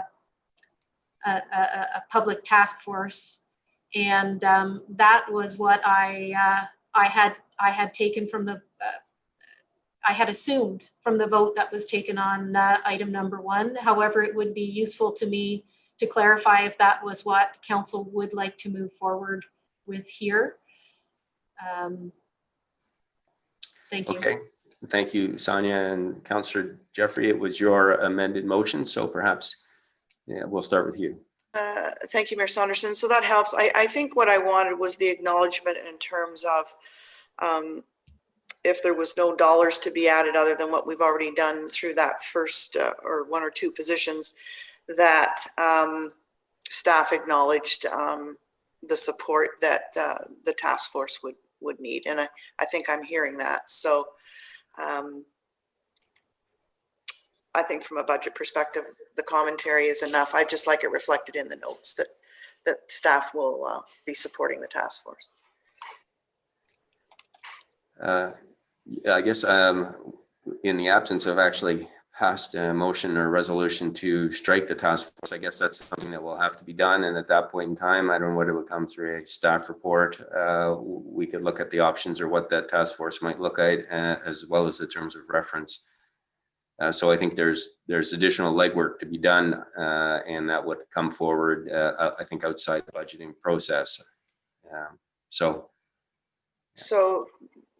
through you then, Mayor Saunderson, then it would be appropriate at the next council meeting under other business that I make that request of staff. Yes. Okay.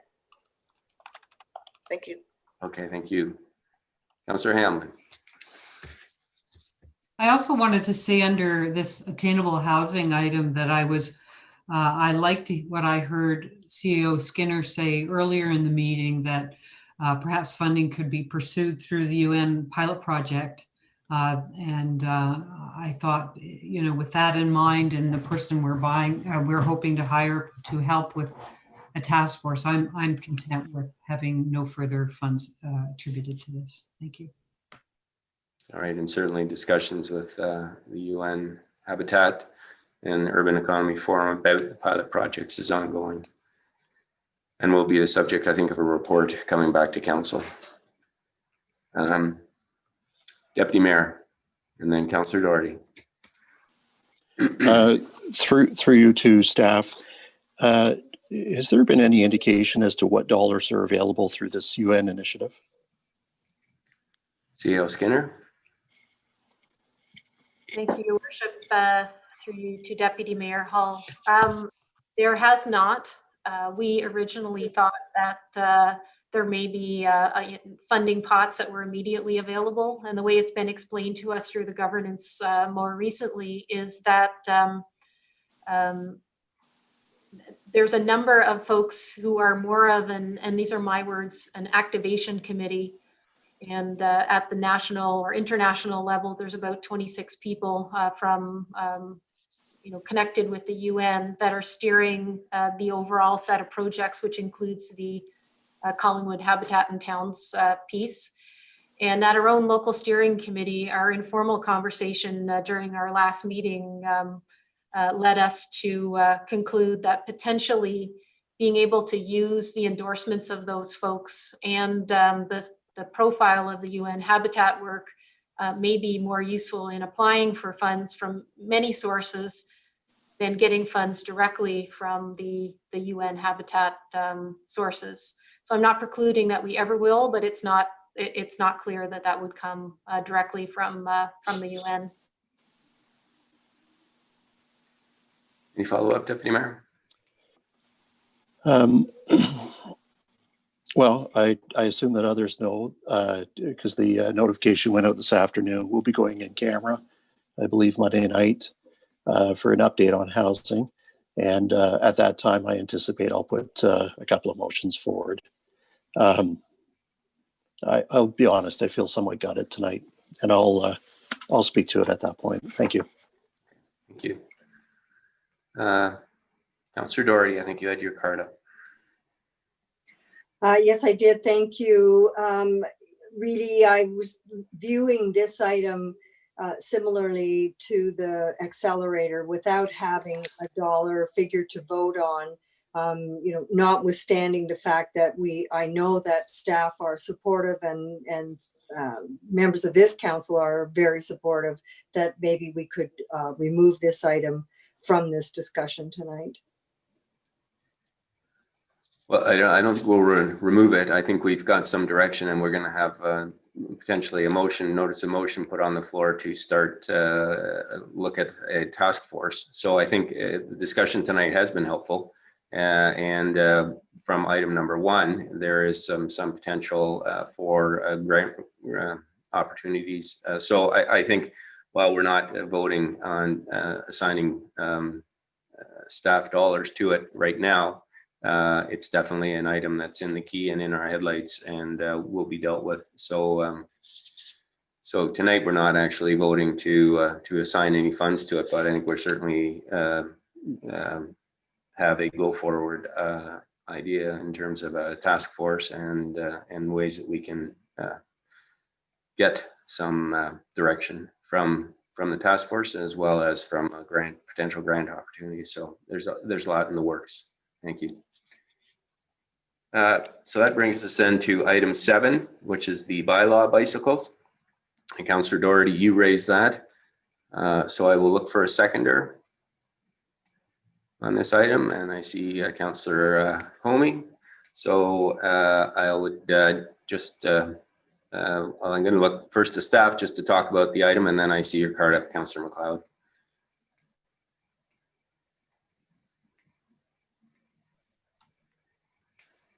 Yes, Mayor and members of council, the bicycle item puts bylaw enforcement officers in the community in a position to connect with people and cover areas in a way that is much more, I guess, nimble and flexible than being tied into a vehicle. We've all seen the extent of public activity in our parks. And I think earlier in the budget process, I talked about just the practicality of bylaw officers moving through and working to address crowd control situations that we saw this past summer. I think that this becomes an important tool in the toolkit, if you will, for connecting our bylaw staff with the public and being seen and being available in a way that's a little different from the inside of a car driving down the street. And especially given the active outdoor lifestyle and all of the trail activity that occurred this past year, putting them on a cycle on a trail on the ground that they can cover through that vehicle is just a game changer in terms of their ability to connect with the community and address problems as they arrive. It's also reflective of the town's general commitment to sustainability. I mean, that's a byproduct of this, but it really is putting the town's money where its mouth is in terms of that commitment. But fundamentally, all the things I said make this an important and a valuable part of their service delivery program.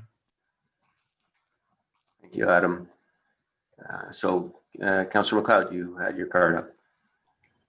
Yes, thank you. Through you, Your Worship, to Director Farr, how many bicycles do our bylaw officers already have? Adam? Yeah, so my understanding that there's just one bicycle that they have right now, which makes it difficult. They work in teams of 2 to support one another. This would allow deployment of 2 teams of 2, and yeah. Thank you. So as a follow-up, so this would be 3 bikes. I know I read that somewhere. Yes. Thank you. Thank you. Any other questions or comments, council? Seeing none, then I'll call the vote, and this is for bylaw bicycles in the amount of $3,500. All in favor? Yeah, I'm gonna go for this. 1, 2, 3, 4, 5. Okay, opposed? Duly noted. All right, number 8, animal control, lift gate. Councillor Doherty, you raised that item. Is there a seconder for this item? All right, unless we get a seconder, we don't get it on the floor. So I guess when Councillor Doherty, we don't have a seconder for you on that one, so we'll pass that item. And number 9 is the traffic calming implementation, and that was raised by you, Councillor Doherty, and as well by Councillor Comey and Councillor Hamlin. So I'll have it moved by Councillor Doherty and seconded by Councillor Comey. And I would look then, I guess, for staff to explain what this will entail, please.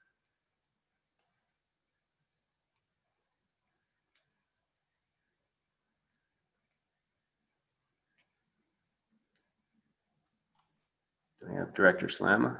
Oh. Sorry, my apologies, Your Worship. Okay, so this will entail it covers $100,000 for construction of various traffic calming projects.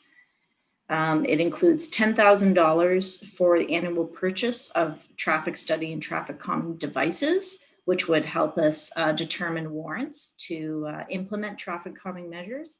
And $35,000 has been allocated for traffic calming warrant reviews. And that's a portion that would be DC funded. All right, Council, questions or comments for on this item? Councillor Jeffrey, and then Councillor Comey, and then Councillor Hamlin. Thank you, Mayor Saunderson. So I think if I'm reading the notes correctly, this is where my request regarding discussions about the signs that go up to tell people how fast they're going, if it's contained in there, and I think that's about $8,000 in there. At the very minimum, I would like to see us up our inventory of that, not necessarily for warrants, but at least as part of a traffic calming. We know they work, and I think we need to up our inventory. So that's where I'm at right now. Okay, thank you. Councillor Comey. Thank you, Mr. Mayor. Not to belabor the point, but to me, this is just good common sense. As a council, we said it was important enough to conduct a traffic calming study. Residents, I don't think it would be unfamiliar to anybody to know that traffic calming is a priority for our residents on almost all of our residential streets. And our staff isn't going to have the ability to act on those recommendations and put up those speed signs that Councillor Jeffrey mentioned, or potentially some speed bumps or some cool curb cutouts or something great like that. So to me, this is both a no-brainer and just good common sense. Thank you. Thank you. Councillor Hamlin. Yes, I won't repeat what Councillor Comey said, but I just wanted to point out that in our staff review of the public comments earlier this evening, that was the #1 comment of our residents on the budget, is requesting traffic calming initiatives. And, I find this year, even though we have fewer cars on our streets because there's fewer people mostly coming into the community, I think it's become even more of an issue now that we have more people walking and biking. So all these things really go together. So I think it would be a worthwhile investment for our community. Thank you. Deputy Mayor. I think that Councillor Hamlin's observation is spot on. Through the pandemic, we've seen a reduction in traffic, vehicular traffic, and yet look how busy it is. I think that there's incredible opportunity not only to pursue traffic calming opportunities, but also just traffic flow opportunities. And again, from an environmental lens, how we may encourage people to either choose better traffic patterns, reducing their carbon footprint, or means altogether. And so anyway, I support this in its entirety. Thank you. Thank you, Deputy Mayor. Any other questions or comments, Council? Go ahead, Peggy. Thank you, Your Worship. Just one more comment I would like to add, if I may. Our ask under the growth for a engineering technician is critical for the successful implementation of traffic calming measures that are proposed under this budget ask. And so I just wanted to mention that again. Thank you. No, thank you for that. That's helpful. Deputy Mayor. Through you to staff, if I could just make this observation and comment and leave it with them. It's perhaps not calming, but it is certainly from a public safety standpoint. And I'm getting some feedback, so my apologies. Raised the issue, I think once, maybe twice when I was on council between 10 and 14. I raised the issue through our first budget cycle. And that is that I do believe that there's an opportunity where we should be taking an inventory, like a cataloged inventory, whether it be from a summer student, whether it be from somebody who's doing an intern, but blind spots throughout this community. And taking a lens in terms of, where they are, how they impact traffic, not just traffic in terms of vehicular, but how they interact with cyclists and pedestrians. And so I just leave it with staff to consider. Thank you. Councillor Berman. Thank you, Mayor Saunderson. A point not specific to this, but I think it was Councillor Hamlin that mentioned the 11 people that wrote in or that made comments about this. And I just wanted a bit of perspective on that, because that's there were only 24 people that responded. And I agree with something that Treasurer Switzer said right at the start, that making these processes open and accountable to the public is something we have to do. That I'm sure everybody agrees with that. But let's put feedback into perspective. There were 24 different people that responded out of a population that the treasurer said is going to hit over 26,000 in 2021. The 24 people that responded is more than double the number of people currently watching this live stream. So I don't think it's fair to use those numbers as a reflection of what the public wants. 11 people wrote in about traffic calming, and 4 of them didn't even put their names to it. So this has nothing to do with this. It's just using that belief on all of the weight that the public comments should have in our decisions. We're responsible for everybody, not just the people that supported us or wrote in.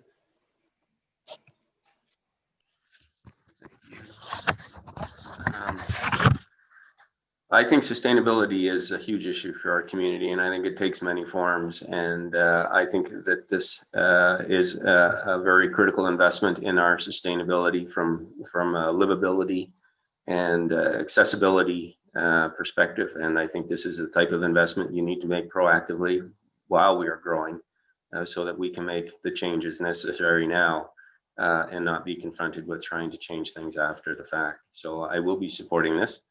And with that said, we'll vote then. All in favor?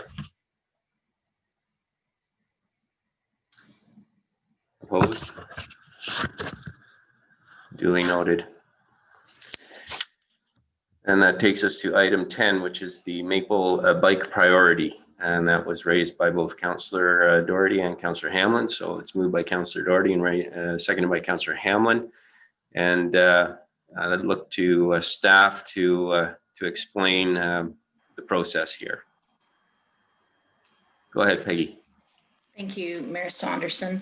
So Maple Street as a bike priority street was a project that was identified under the cycle plan. And it is a project that has been brought forward by the Trails and Active Transportation Advisory Committee as their priority project for 2021. So the budget presented before you today includes hiring a consultant to conduct traffic counts and some traffic analyses. And we'd be looking to collect some data and take some measurements before the implementation of a pilot, running a pilot, and then doing some counts during the pilot. Following the pilot, we would look at having a consultant prepare some preliminary concepts and possibly move forward to detailed design. And this budget also includes an element of public consultation, which will be important before we enter into the pilot. Okay, thank you, Peggy. Councillor Jeffrey. Oh, sorry. Did you want to say something, Mike? Yes, through your worship, just very quickly, a point of clarification. Earlier, Councillor Comey was asking about the federal gas tax related to this.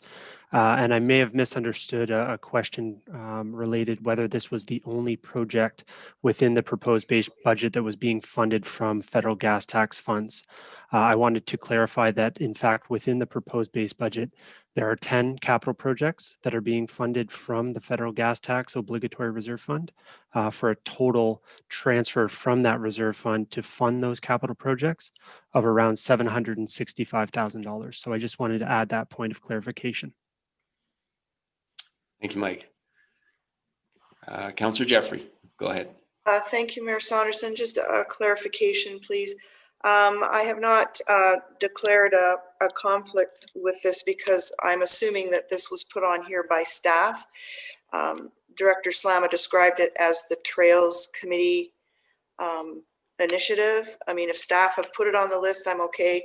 If it's Trails putting it on this list, then I need to recuse myself because I have a family member on the committee.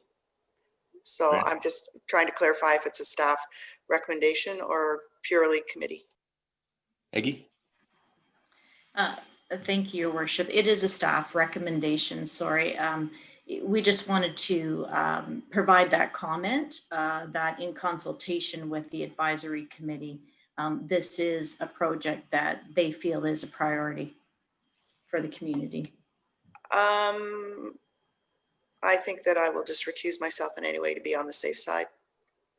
Okay, thank you, Councillor McLeod, or Councillor Jeffrey, and we will note that. All right, Councillor Comey. Thanks, Mr. Mayor. Through you to Treasurer Switzer, then, could you kindly give me a hand? So, yeah, thank you for that clarification. So there's $765,000 allocated in gas tax funded projects. Let's say this one doesn't pass tonight. Will staff take that money and slice it and dice it towards other gas tax eligible projects, or will they just wait, come up with something new, and try us again next year? Treasurer. Through your worship, just to make sure I'm understanding this correctly, you're referring to the 88,000. Mm-hmm. And if this project does not go ahead and is not approved, what happens to that 88,000? Yep. That 88,000 will then just stay in that obligatory reserve fund. Mhm. And if this project is brought forward in the future or other eligible federal gas tax projects are brought forward, they will be funded from that reserve fund. Okay, so this won't, through you, Mr. Mayor, this can't go to anything else until council decides that, until staff comes up with another idea for something. If we're not good with this, we'll go back to the drawing board, come up with something else. Yes, go ahead, Mike. Okay. Through your worship, yes. Okay, this is the one they came up with, right? Is that right? Through Mr. Mayor, Director Slana? This is the idea for some use of the funds. Yes, so this is one of the projects that staff is bringing forward for federal gas tax. The others you will find under like our capital base budget, we call it. Brilliant. Okay, thank you both so much, Mayor. Any other comments or questions, Council? Councillor Hamlin? Just briefly, Mr. Mayor, a comment. I am so excited to see this on the list. I think that we have so many residents on bikes that will be excited to have a safe place to bike next year, hopefully. And so I'm in full support of this. Thank you. Go ahead, Deputy Mayor.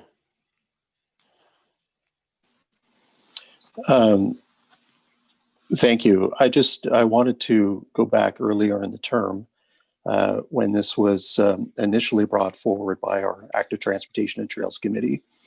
And I thought, generally speaking, when it was presented by Mr. Knowles and Mr. Jones, that it was A, well thought out, and secondly, in general, the principle was well received. We are in the process of a municipality of investing in a bike garage at adjacent to the terminal downtown, and there are a number of private residents who are, or not private residents, but private interests that are actively engaged in trying to move forward with different cycling initiatives. The point being is that I think that these things are starting to come together as one, and that they are building momentum, and that when we look to other communities, and granted that they are much bigger in terms of their scale, but when we look at the success that, say, the city of Ottawa, the city of Waterloo, the region of Waterloo, from that standpoint, have had, they've really been able to, one, invest, and secondly, I think that they've been able to change people's thought process. There was an article in the Record, which is the paper for Waterloo region yesterday, talking about the success in terms of the volume of people who were using the temporary infrastructure that had been put in place this past summer within that area. And if you ever have a chance to travel through that area, it becomes evident that cycling is at the top of the pyramid in terms of priorities. So all that to be said, I think it's a good investment, and wherever the money comes from, whether it's Justin Trudeau or whether it's our local residents, this is a good investment, and I think it is the beginning of something exciting and new within this community.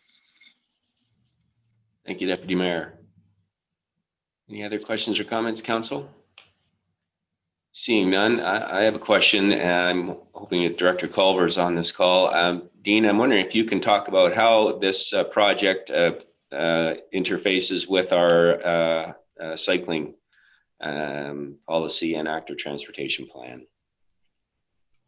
To your worship, so the Maple Street project, so what the Trails Committee did was they identified an item within the cycle plan that talks about a route to connect 6th Street to basically the Pine Street parking lot, and through that identified that Maple Street would be a candidate for this quiet street treatment. So it does have a relationship with the cycle plan. It wasn't specifically identified in it as a quiet street per se, but it was identified as a bike route with additional facilities added at somewhat of a higher expense than what the Trails Committee was proposing. So, so this definitely has a relationship with the direction that the cycling plan was indicating. Thank you for that, Dean. And based on that and the fact that we are trying to be more sustainable, be less car reliant, and promote active transportation and safety in our community, I will be supporting this. So with that said, Councillor McLeod, go ahead. Terribly sorry.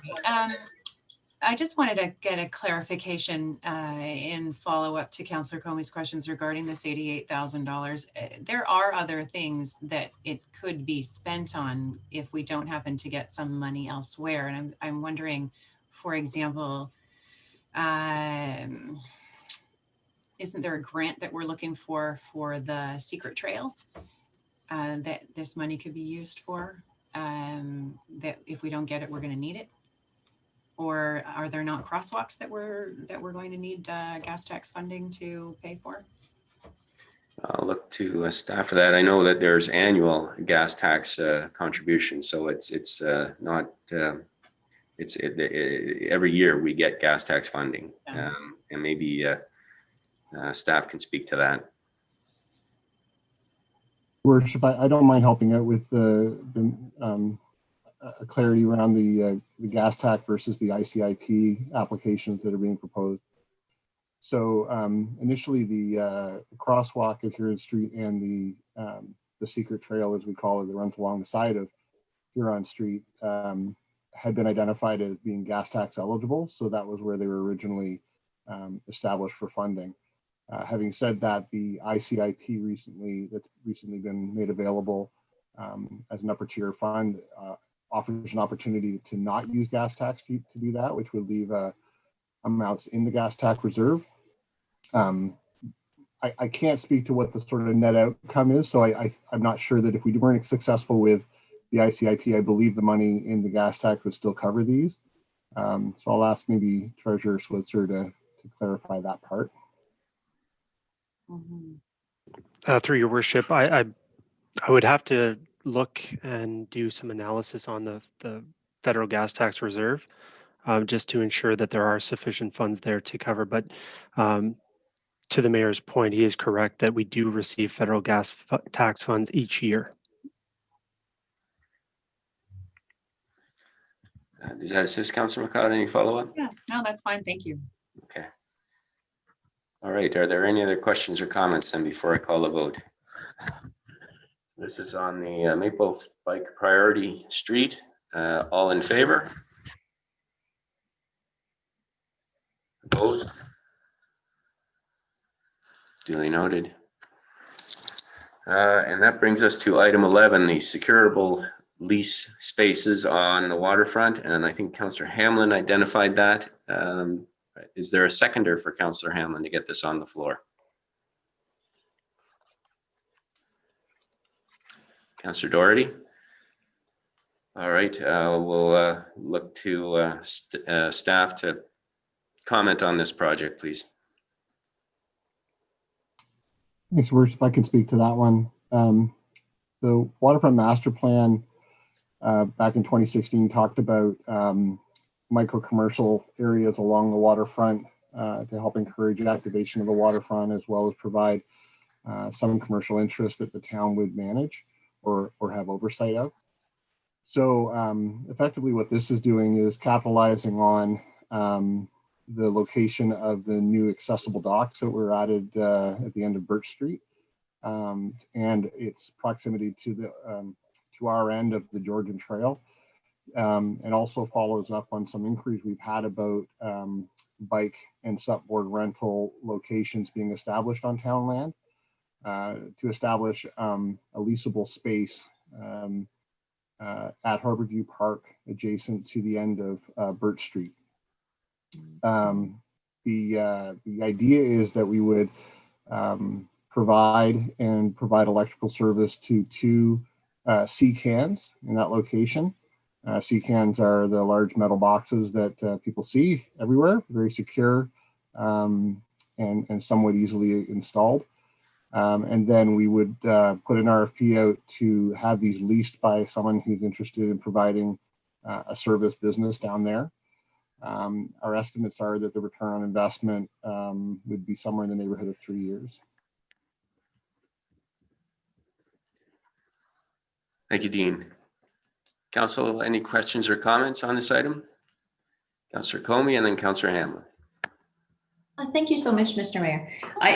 Through you, Director Calder, I really appreciate that clarification on this. I envisioned something different. That's my error. I will say that living most of my summer down at Watts Boathouse with the kids, they are inundated by requests from visitors thinking it's a place to rent kayaks or supboards. So from my limited personal experience, there seems to be huge demand. So much so that sometimes, I mean, Mr. Mayor, you know, like it's a really busy place, and sometimes even put up a sign, we don't do rentals, but the interest certainly seems to be there. So that's intriguing for not a huge investment. So I would be very supportive of that, because it would also give one of our wonderful entrepreneurs a chance to activate a portion of our waterfront. Thank you. Was there another card up? I've lost track. Sorry, my apologies. Councillor Hamlin, go ahead. I don't have, Councillor Comey said it so well, no sense adding anything. I'm totally in support of this. Thank you. Any other questions or comments, Council? Seeing none, then I'll call the vote. All in favor? Opposed? And that is carried. Next we get to the Central Park Arena. Nope, no one moved that one. Item 13, I'm going to pass the chair to the Deputy Mayor. It's the Eddie Bush Memorial, and I'm declaring a conflict, so I will pass the torch to the Deputy Mayor. Thank you, Mayor Saunderson. I think it was Councillor Doherty that put this, was the one that raised. I don't have it written down, so if somebody could help me out as to who wanted to speak to this issue. Going once, going twice.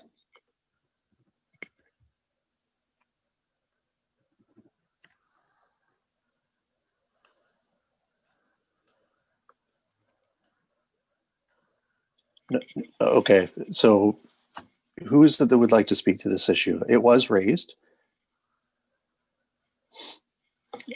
Okay, nobody. We'll move on. So if we could bring back the chair, that'd be fine. Sorry, go ahead, Councillor Doherty. Thank you. I'm wondering, I was speaking to the sound system at Eddie Bush Arena. I'm wondering if that's what you're thinking. I thought that was the issue that we were on. No, we're at Central Park. Which no, I'm sorry. It is number 14 that we're on. It's Eddie Bush. It's the sound system. So if you'd like to speak to it, do you have a seconder to put it on the floor?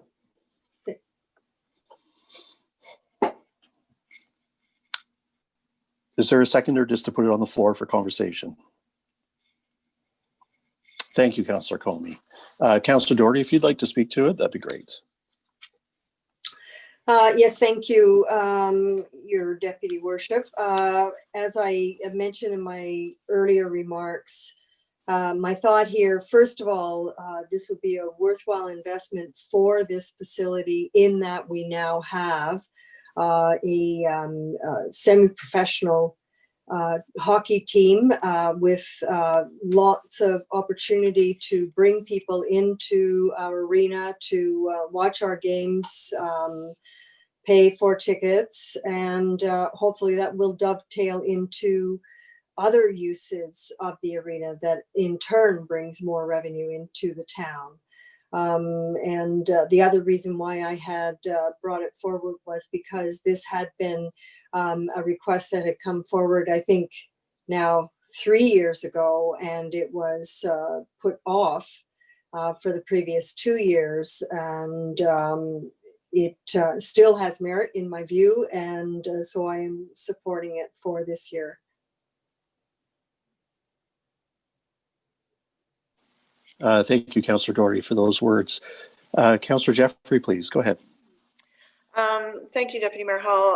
I died on my sword with this twice in the last budget process, 8-1. And I thought it was pretty good timing last time. This time I'd be interested in hearing from Director Culver. I'm not sure the amount of activity that we have going on and if it's something that could truly wait. If not, I'm quite prepared to throw my support behind it yet one more time. Director Culver? Thank you, Deputy Mayor.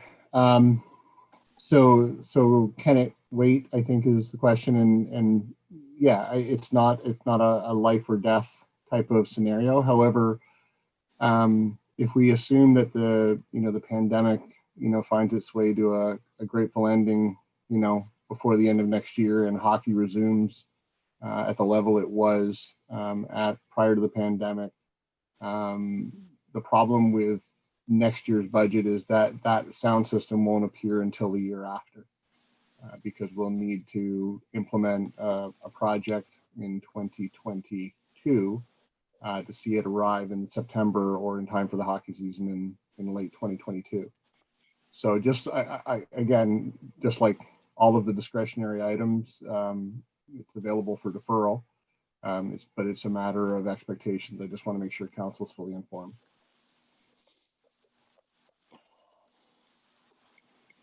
Did that answer your question, Councillor Jeffrey? Is there or a follow-up? Oh, that's Councillor Doherty. Okay, thank you. Councillor Doherty, go ahead. Thank you. Yes, I'd like to add, when we did the tour with our proponents for the hockey team, there was discussion about the sound system.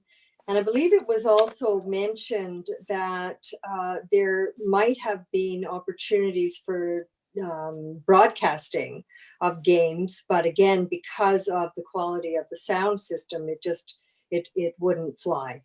And sort of bring better quality of sound would open up that avenue and the revenues that might bring along with it. So through you, Deputy Mayor, the sound system does have implications for the town's revenues. I don't know that I can speak to the broadcast possibility, but our deal with the junior hockey team is a percentage of revenues from marketing. So if they're able to better advertise using the sound system, that speaks to potential for higher revenues, and that's where the town would see direct benefits. So I don't want to speak to broadcast because that's not an issue I'm familiar with, but there is an implication for marketing revenues with the sound system being of good quality or not. Were there, Councillor Doherty, did that answer your question? Okay. Yes, it does. Okay. Are there any other questions? Councillor Colmy? Thank you so much, Deputy Mayor. Through you to Director Culver. I suppose with this recent precedent with our soccer club contributing towards one of their capital projects, was there discussion with any of the hockey associations chipping in at all? Through you, Deputy Mayor, so the junior team has invested fairly substantially in the building to the tune of somewhere in the neighborhood of $150,000+. Minor hockey contributed initially to the existing sound system, so they were actually part of the funders of that system, or potentially even going back 6 years. So I can't quite remember, but I either paid for some of it or all of it, and I just can't quite remember. And I would suggest that the other tenants in the building or users in the building probably don't have substantial enough resources to be able to contribute to that. So it's certainly something that it's always an open conversation, but I know that minor hockey is struggling right now with certain funding challenges. I think the junior hockey team is sort of tapped out currently and trying to hold together their operations until the pandemic relief comes. By that I mean the end of the pandemic. And so at this point, no, there isn't any other funding sources. But that's not to say that the partners in the building haven't contributed in the past and may do so again at some point. Okay, that's great clarification. I appreciate that. Thank you, Executive Director Culver and Deputy Mayor. If there are no further questions from around the table, with the indulgence of the 7 of you, if I just may ask a question of clarification to the director. As per our contract with the Junior Hockey Club, the leasehold improvements, the sound system, I had asked the question, I guess, last week, is the sound system really 150 and we're chipping in this percentage? The answer was no, that this is the full cost and we're paying for the full freight. So Councillor Doherty's quite right in her observation that the current owner has significantly upgraded the dressing room facilities relates to player amenities, the lounge as it relates to season ticket holders, etc. But so if you could just answer the question, and that is, why is it that that particular leasehold improvement is paid for by the owner, but this one is paid exclusively by the municipality? So I think that's a difficult question to answer on the spot. I think the reality is that the leasehold improvements that the tenant has made have had an impact on the tenant almost exclusively. So the dressing room, for example, the junior hockey team definitely, dealt with issues of mold and did some major upgrades, but they're going to be the largely or exclusively the beneficiaries of that upgrade. The sound system, I think, has many more potential beneficiaries, and so that's where I think some of the lines are drawn. It's not illustrated exactly within our contract agreement. Each year, any leasehold improvements are dealt with on an item by item basis in terms of what makes sense to charge where. This happens to be a large capital item, so obviously it now in front of you at council for discussion and approval or deferral. Okay. Okay, so with that said, I'd like to offer just maybe one comment before I call the vote, unless there are any other questions. My comment would be, I appreciate the clarification as it relates to the use of the sound system within the building, as it relates to the PA aspect versus the broadcast aspect. The league, and in particular the team, utilize the third party to, and it's on a subscription basis to broadcast the games. And generally this is to the benefit of fans who are not traveling with the team, or probably the lion's share would be parents of the team who is visiting, so that they're able to watch. Former councillor Dale West is or it was last year, was the broadcaster, does an excellent job, and the feed quality is actually quite good, but they're two different things. So I just wanted to offer that clarification, if I could, from a fan perspective. And then I just want to put this on the table that I'm not supporting this. It's not because I don't support the junior hockey team, and it's not because I don't enjoy going to the Eddie Bush, that's spelled with IE, arena. But it's the fact that when I looked at the whole list of items, and originally thinking that I actually wasn't going to support anything, that I wanted to see things go, or this money go to reserves, I just can't spend everything. So this particular item, I won't be supporting. So unless there are any other questions, comments around the table, I will then ask the question. So all those in favor of the sound system at $90,000 for the Eddie Bush Arena, those in favor? Okay, thank you. And those opposed? And it's defeated. And we'll ask the mayor to return and assume the chair, please.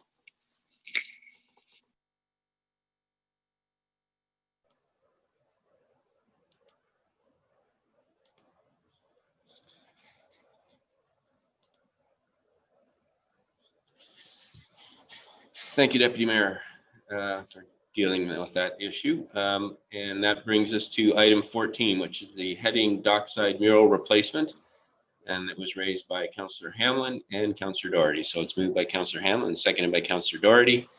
And maybe I'll look to staff to explain this, and then we'll open the floor to comments. Thank you, Your Worship. I think Council is familiar with the Heading Dockside mural that was formerly on the side of the Shipyards Medical Center. We removed it, repaired the wall as part of our arrangement with all public art hosts, and went through a public art process to determine a new work that might go there. Unfortunately, that location ceased to be viable for reasons, and now staff is in the process of searching for new locations for the artwork. The original funding amount, I believe, was $25,000 to reestablish a work, a public art piece. 2,000 of that was spent in 2020 on the public art process, engaging artists for submissions, and this budget ask has a little bit more money, I believe, another $3,000 or $4,000 added on the expectation that the new location might require a little bit more financing to make it possible. A new location has not yet been established. There are discussions ongoing with a couple of property owners. Thank you, Dean. Council, questions or comments on this item? Councillor Conley and then Councillor Hamlin. Thank you, Mr. Mayor. Through you, Director Culver, could you provide a little more refresher on where we stand with respect to the actual final piece and the artist selection? And before you answer, let me just tell you part of my concern is where we are with, I guess, the artist compensation. If this doesn't pass, are we essentially leaving a local artist kind of hanging? They thought they were somewhere in the process and they're going to get a phone call, be like, sorry, it's not happening this year. So could you kind of go back in time a little further where we are? Thank you. Yeah, thank you. So through Your Worship, an artist was selected through the public art process, but has not been paid. I think that they have been paid in advance, but the remainder would not be paid if council is not able to fund the project. As a follow-up, if I may, Mr. Mayor, so then to my fellow councillors, I mean, I hugely agree with Councillor Doherty on this. There's no doubt in our PRC master plan and throughout our community, we truly value art and our local artists. And I'll just mention, we all remember at the start of this pandemic, that beautiful art installation that Director Culver came about. And in particular that, you know, we're in this together and the spirits that were lifted by that piece of art. And I think we can continue to lift community spirits and uphold the values we put into our PRC master plan by continuing to invest in our local artists and public art. I think the return is exponential. So I'll fully support this. Thank you.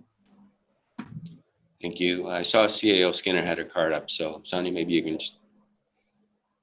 Thank you, Your Worship. I did just want to add to Executive Director Culver's comments earlier that the artists who were competing in the final stage were compensated for their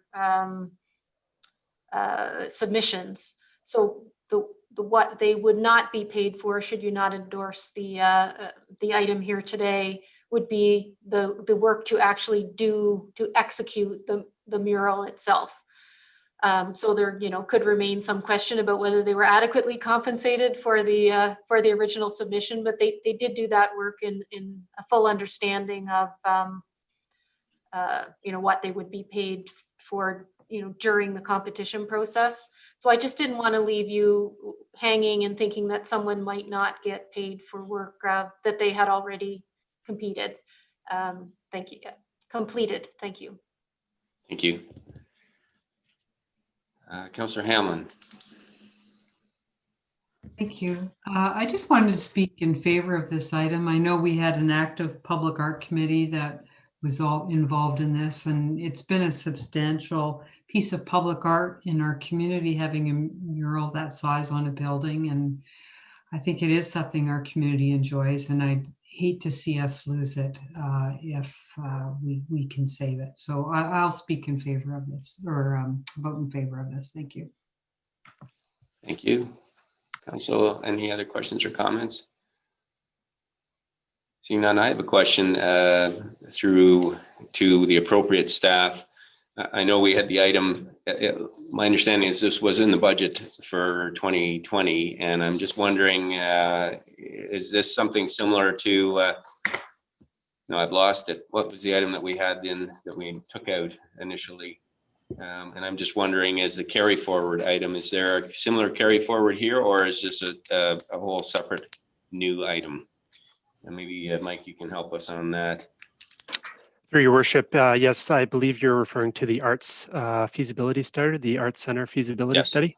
That's right. And this, I believe, if council decided to go ahead with it, we would follow the same process where we would do a transfer from the funds that were raised in 2020 to a reserve to fund this in 2021.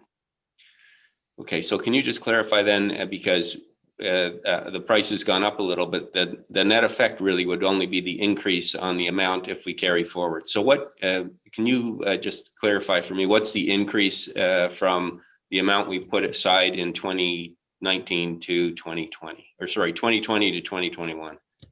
And I might look to Director Culver to quickly just help me out here. I know he's got the figures off the top of his head, so. Thanks for your vote of confidence, Mike. I don't, but I believe it's, if I'm not mistaken, it's $3,500. I think that we went from 25,000 to 28,500 in order to accommodate what we expect to be a bit of a higher price point for establishing the art. Okay, so then just to follow up on that thread, since we would carry forward the amount, the net effect for this year's budget is really the difference, isn't it? $3,500. Okay, all right. Thank you for that clarification. That helps me. All right, so then I will call the vote then on item 14, which is the heading dockside mural replacement.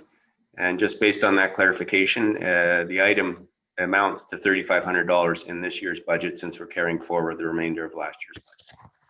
So all in favor? Opposed? Duly noted, thank you. So I'm gonna need to look to staff, but I think where we are now is that we have, I think, 247,000 or 248,000 in additional tax supported costs through the enhancements, and that there was 123,000 that's non-tax supported. Is that, am I accurate on those numbers, Treasurer Switzer? Through your worship, for the tax supported, yes, I have 248,000, and for the non-tax supported, just quickly confirm. I think it was the 88 and the 35. That's correct. Yeah, so the non-tax supported, again, when I say non-tax supported, I'm referring to not pulling from the tax base, the tax levy, being 123,000. Okay, thank you. All right, so then we had deferred the base budget initially through Councillor Jeffrey's motion. And so now we go back and look at the base budget in light of the comments that were made earlier. So I think we had it on the floor, but just I'm going to look to the clerk, and I see your card, Councillor McLeod. Sarah, we had initially had that on the floor, the base budget. And so would it come back, or does it need to be brought back by new parties? Your worship, it was deferred, so it can be reinstated now if you'd like to proceed with that motion now. Okay, so that's what I propose to do, and I don't remember who our initial movers were. I don't know if you have that down, Sarah.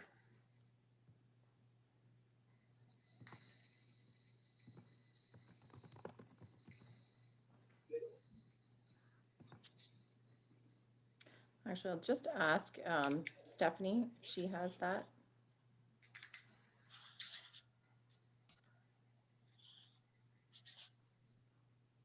Through the chair, it was moved by Councillor Doherty and seconded by Councillor Comey. Okay, thank you for that. So we'll put the base budget motion back on the floor, and Councillor McLeod, you had your hand up. Go ahead. We're at 2 hours and 39 minutes. I'd like to request a bio break. Oh, absolutely. Okay, so we will take a 10-minute break. So we'll be back at 10 to 8.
all these people who are drinking things was killing me, man.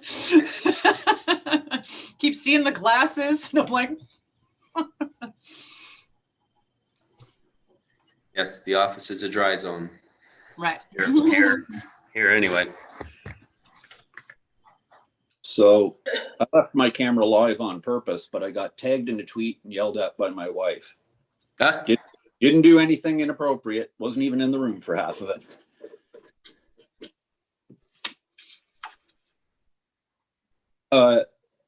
Sorry, Mayor Saunderson. Yeah, something to that effect. Yeah, okay, okay.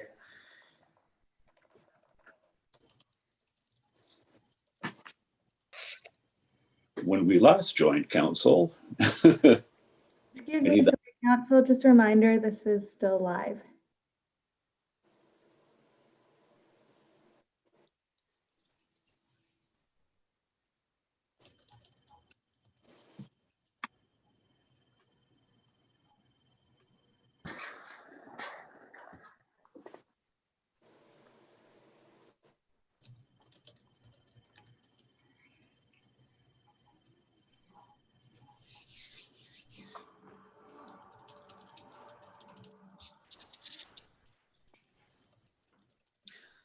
All right, I think we're waiting for Councillor Comey and then we'll get started.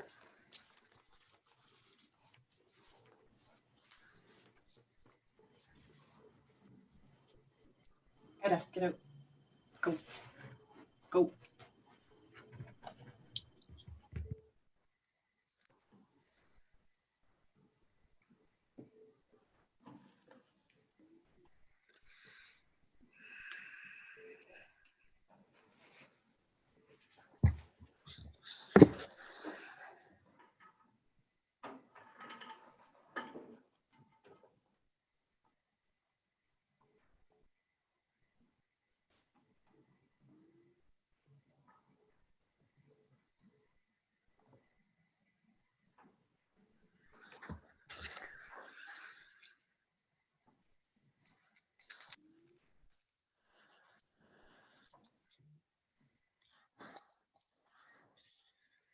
Okay, we're back. So we'll resume, and I just want to get one clarification because I think in the numbers that I gave at the end there, the 248, that didn't include the 60,000 that we had. So I think the number is actually 188 that we have exceeded the $60,000 amount by. So I just wanted to get that clarification, Treasurer. Through your worship, yes, it's 187,635 is the figure that is over and above the 60,365. Good. Thank you for that, Mike. All right, Council. So we have the base budget motion on the table, and I'll open the floor for comments. Not another bio break, I hope. No. Go ahead, Councillor McLeod. Thank you. I'd like to propose an amendment to moving the base budget that $123,000 in capital spending that is listed for the IT department come from the modernization reserve. The way that I understand the modernization reserve, as explained to me by former Treasurer Leonard, is that it can be used for capital funding for the modernized service delivery and reduce future costs. And I believe that the items contained in the IT department, the backup appliances and the UPS and the computer software and the networking would qualify for that unconditional modernization funding. And that might get us closer to that point where we can put as much money as humanly possible back into reserves, other reserves. I would need a seconder for that, I guess, wouldn't I? We'll need a seconder, and I see Councillor Berman's put his card up. And my understanding from the treasurer was that the recommendation that go to capital items such as that. And so I will look to staff for a comment on that, and then I'll open the floor to council.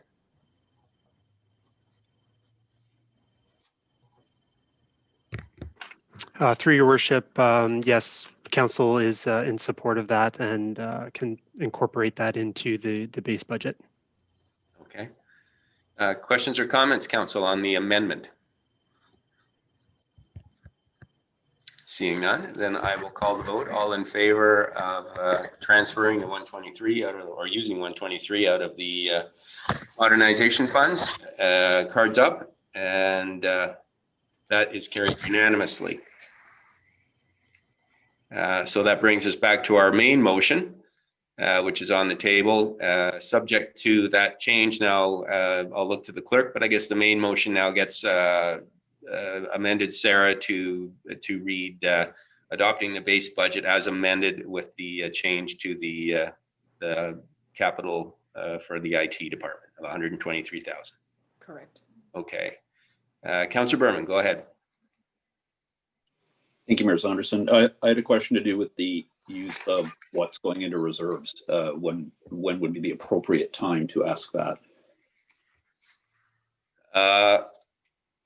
Well, before on the base budget. Okay, so ask the question now, just so we're all clear about what's going on. Yeah, whatever the total amount is that we end up in reserves. I sent these questions to staff, so I assume council's read them all already.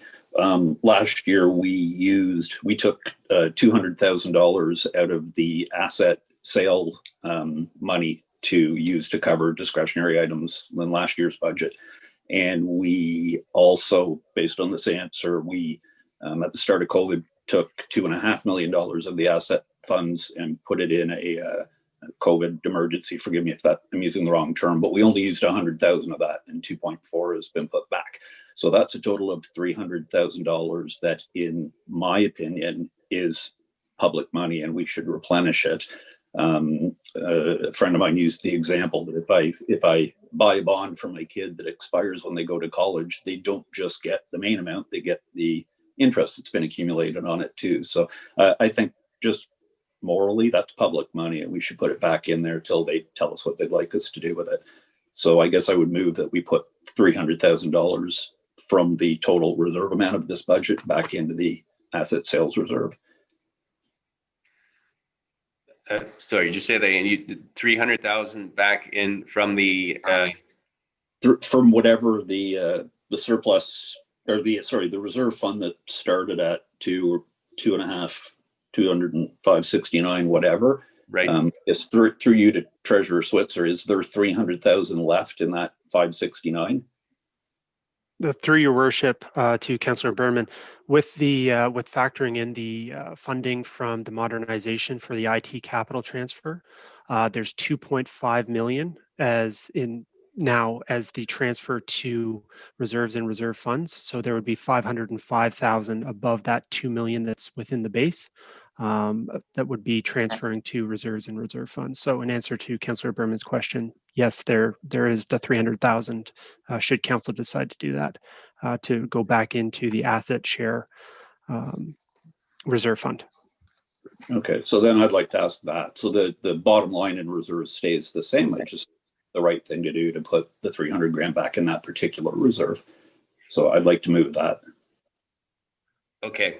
I appreciate that, and I'm going to look to the clerk because right now we're doing the base budget items, and then we were going to do the allocation of the reserves after the base budget. I think that's initially what I've got on my file here. So the motion on the base budget is just for the amounts in the budget and not dealing with the reserves. We will know the reserves once we pass the base budget, and then Councillor Berman, your motion will be right on point. So just dealing then with the base budget. Any other questions or comments? And before we put it to a vote, Councillor McLeod, go ahead. Sorry, I just want to know, I just want to get it all right in there. So our base budget puts $2 million into reserves. We had 569,000 that was within the 2%. We spent 248 of it. We but decided to spend 123 of that from the modernization fund. And that still leaves the $60,000 that was within the 2%. So we're now looking at $2.5 million going into reserves and all the stuff that was included in the base budget. I just want to be real clear where we're doing. Yeah. Yeah, I think those numbers are pretty much correct. I think our enhancements came to roughly around $64,000, which is why it's 505,000 and not 569 going in.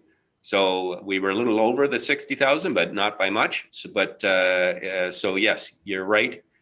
Subject to that little less than $5,000 difference. Great. Thank you so much. Good. All right, Council. I will call the vote then on the base budget. All in favor? And that is carried unanimously. Thank you very much, everyone, for that hard work. And now we come to the reserves. And so I'm just going to look to the treasurer to clarify the amounts that are going into the reserve. And then I will get a seconder for Councillor Berman's motion. Through your worship, just to be clear, you're referring to the amount above the 2 million, correct? Well, the 2 million, and then yes, exactly the exact number of the amount above the 2 million. Yes, Mike. Thank you. Okay, so the total amount is again 2 million plus the 505,746. So the total transfer to reserves and reserve funds is $2,505,746. So 2.546 million or something like that, right? Sorry, or zero. Okay. All right. So then we know that amount, and now Councillor Berman has a motion to allocate as part of those reserves, and I've got two people up seconding it. So we'll go with Councillor Madigan. Councillor Jeffrey's already had a busy night, and so that's on the floor. And Councillor Jeffrey, you had your card up. Thank you, Mayor Saunderson. I guess my request, I had asked staff a question regarding the phase 1 funding under the Safe Start money, and I didn't really get an answer as to what I was actually after. Is the money that came in from there was in the first place to replace the money we had spent out of the COVID emergency money from the utility sales? So when it came in, it should have replaced firsthand, in the way I understood the way we voted on things, it should have replaced that money in the utility sales funds. So as long as that's happened, we don't really have anything else to replace other than the interest portion, right? Correct? Okay, I'll look to the treasurer, Mike. If you can walk us through those numbers and the application of the Safe Start funds. Yes, through your worship to Councillor Jeffrey. You're correct that the Safe Restart for phase 1 does go towards the funds that council allocated out of that 2.5 million, with the exception of capital expenditures. So in this case, the 100,000 that was going towards the hospital generator program is not covered by the phase 1 restart funding. Thank you. Okay, then, so for follow-up then on that point, with the exception of the 100,000, then did the 200,000 that was taken out of the interest last year get replenished or not? Through your worship, no, those funds were allocated, just bear with me for a moment. Yes, those funds in the 2020 budget, the 200,000 transfer from the asset sale proceeds reserve fund were to support additional service enhancements such as the arts feasibility study, the Blue Mountain Foundation grant, and implementation of the cycling plan, as well as other additional service enhancements. Okay, all right. Are there any other questions or comments, Council? Councillor McLeod, go ahead. So just as a clarification then, Councillor Berman's suggestion of us putting back all the money to the asset sale would be 300,000 because of the 100,000 for the hospital and the 200,000 that we took out to spend last year. He's nodding, but I'll let Councillor Berman answer that question. Yes, he's nodding in the affirmative. Yes, that's correct. For you to the treasurer, the net amount of money we have in reserves would be the same. I just want to allocate the 300,000 back to the people to decide what they want to do with it. Got it. Thank you. Good. All right. Unless there's any other questions or comments, I'm going to call a vote on Councillor Berman's motion. All in favor? That is carried unanimously. Thank you. And so then the final motion, I think I'm going to look to the clerk, is to allocate then the remaining surplus or 2 million and the funds to reserves as per the surplus policy. Is that how that's going to look? Worship, I'll actually ask through to our treasurer or CAO if, based on that, if there is a requirement for this motion at this point, and further to our reserves and reserve fund policy.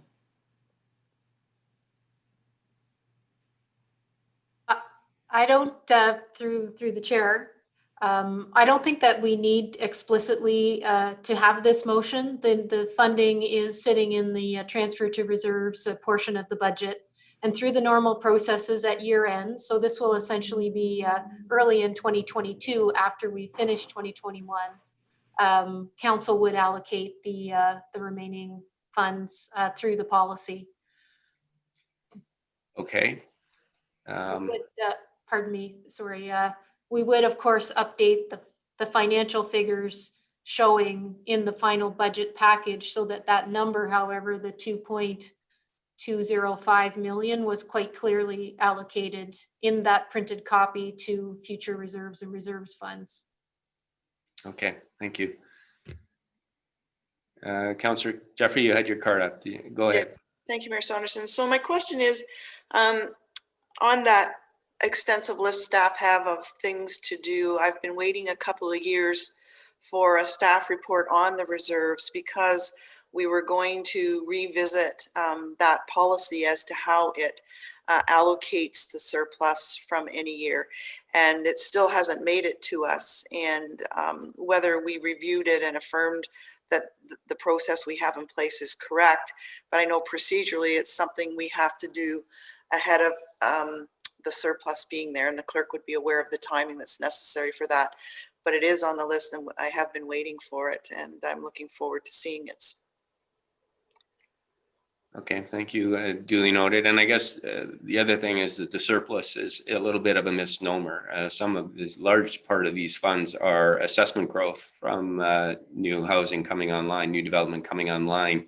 It's not because we did not spend money from last year or stayed under budget. So the surplus, maybe we can address that wording because I think it's a bit misleading for the public and for council. So I think, Sarah, the next item we have then on our agenda is an opportunity for public deputations or a public comment from our audience under item 5. And so I'll ask you to see if there's anybody in the audience who would like to comment on the budgeting process tonight. Yes, your worship. We have Matthew Priddy would like to address council, so we will allow him to speak. Okay, thank you. And again, he's participating by phone, so by pressing *6, you'll be able to unmute yourself. Okay, can everyone hear me? We can hear you, Matthew. You can comment on the budget process tonight, and you've got 5 minutes. Sure. I'm on the telephone here, and I heard at least 2 hours of the meeting. Well done, and good to have a break. Start off now with general interest about paving Central Park, finishing that up along the front of the facility and back to the curling club. The traffic calming for sure, putting money into that, keeping money going for speed bumps, signage, constant sort of up-to-date work with development as we go, with the thinking 4th Street in here, Ontario, for a pedestrian crosswalk, especially with the new high-rise and the commercial area there and the gas station. It needs something at that location. I was thinking about that earlier. That would be a good one to look at. I'd like to ask, well, actually, the second point was the cultural center. I was thinking about a possible addition to the leisure time center, that would be a good option. But the consultant, I heard from someone that the inventory is important to look at sites in general. So that makes sense from consulting work. I would like to ask Mayor Saunderson, to you, Mayor Saunderson, could I request a motion to have a boardwalk built at the turtle nesting site and trail? I think Director Culver had a name for it, or Turtle Trail, as he said. If tonight we could put money towards that. There's a lot of big money being talked about tonight, and I'd like to make a request that the town council would consider shifting money towards that project to, and like Dean Culver said tonight, there's a bike company that wants to start down at the pathway there. The pathway needs painting. Lines would be really smart along some of the sections that are paved. But I'd really like to ask if we could build a boardwalk there and properly protect the turtles that are in that zone. Plus, it keeps the public sort of away from going near the shore a bit too. I've seen some dogs kind of going down in the water, and just keeping a line of sight along there, just past the sign that says, shows a turtle, past the labyrinth, just in the median between the other boardwalk. There's a nice little path, and starting a new boardwalk. I'm just wondering if that's something that council could try and see money towards, if possible. And I'd like to just ask that quickly. Well, we appreciate the request, Matthew, and I think what we'll do is we'll push that on to staff to have a look at that. And if it doesn't get addressed in this budget, we'll certainly have it on the radar for the upcoming year. Sounds good. And I know there's a consulting fee that Director Culver is talking about. So getting that on the table and possibly grading the path, adding fill to it, to bring it up to a leveled surface. It's a very, I think rehabilitation, we got to think about that. I know water levels are wishy-washy. I think the other thing is a great idea too, by Courthouse Pathway and Secret Trail. I'd rather call it the wetland name, the Highway 26 Trailway. It'd be great to see a boardwalk in there too, to sort of raise that up, more habitat preservation. The other one, I'd really like to see money to go towards that, please, for the shoreline. It's a mix of rehabilitation and raised pathways for animal purposes and the wildlife and the shore itself, the integrity. It's very important. I'd really like to see money awarded to that. We need to fix Harbor Road, Heritage Road. It really needs fixing, re-leveling. It keeps getting hammered by water. So the Climate Change Fund, I'd like to see that put towards pathway and roadway maintenance of paths and roads. There's a climate change thing right there. There's something to put money towards, an ongoing thing, as that's our lot with the shore and safety and tourism and climate change from water, flooding and storms. My God, we had so many storms this year. Thank God the water tower's fixed up. That's a lightning rod there. I live just next door there. We had some five very scary storms this summer, very dangerous. We need to be aware of climate change and storms, as we'll see this winter, I'm sure, ice storms, and keep the public works fleet full on, have as many people out as possible. That's very important. Keep that full on. That's a climate change thing too. Matt, you're into your last minute here. Yeah, okay, good. One more then, it would be, let's see here. Bus expansion. If we do that, let's keep a good shore path, direct path, like going to Blue Mountain. It'd be cool to have a bus going directly there from First to Mountain Road to Blue, and keep that going steady. The other thing would be job creation and attracting industry to this area, jobs. The Case Entertainment Center, I'd love to see some studio spaces to be rented in that design. That would be really cool to rent spaces, make it sort of educational and workspace oriented with this theater. There's jobs right there. Talk about jobs, and that yard sale, outdoor farmers market kind of vibe along Simcoe Street. That's very important next year for the COVID, reconnection with the economy. Having storefront sales, that's very important for storefront sales. Letting businesses a lot of territory do there, well. Matt. You made. Well, it's a big night. That would be the last standing thought, though. Okay. Small businesses and let them kind of, do new things. Good. Well, you made some great comments tonight. We appreciate the feedback. Thank you very much. It's a big budget. Very expensive. The town's growing. Oh, we lost him. Good night, Matt. Thank you. Sarah, do we have anyone else in the audience that would like to speak? Your Worship, we do have another participant. So again, I'd ask if you'd like to speak to committee regarding the budget, please press the raise your hand feature. And there's no further requests regarding the budget this evening. All right, thank you very much. Well, I think that brings us to item 6.2 on the agenda, which is the direction to finalize the budget. And it is moved by the Deputy Mayor and seconded by Councillor McLeod that the Strategic Initiatives Standing Committee direct the CAO and Treasurer to finalize the 2021 budget for consideration at the regular meeting of Council scheduled for December 21, 2020. Council, any questions or comments before I call the vote? Go ahead, Deputy Mayor. Thank you, Mayor Saunderson. I wanted to make two comments this evening. Somehow they never seemed to be able to, there wasn't an opportunity to raise the comments at an appropriate point. One was because it was in the contrary. So if I may, I just would like 2 minutes to make two quick points. Is it relative to the motion? Because what I'll do is give you time after we pass the motion, Deputy Mayor, if that's, or if it's relative to the motion, then go ahead. It is not relative, so that would be appreciated. Okay, so I will give you an opportunity after we've called the vote. Seeing no other questions or comments, then I will call the vote. All in favor? Thank you. And Deputy Mayor, we didn't have other business on the agenda tonight, but go ahead. Thank you, Mayor Saunderson. I'll just keep this very brief. I wanted to just briefly speak to item 12 that was on the wish list, and it was with regards to the mezzanine at Central Park.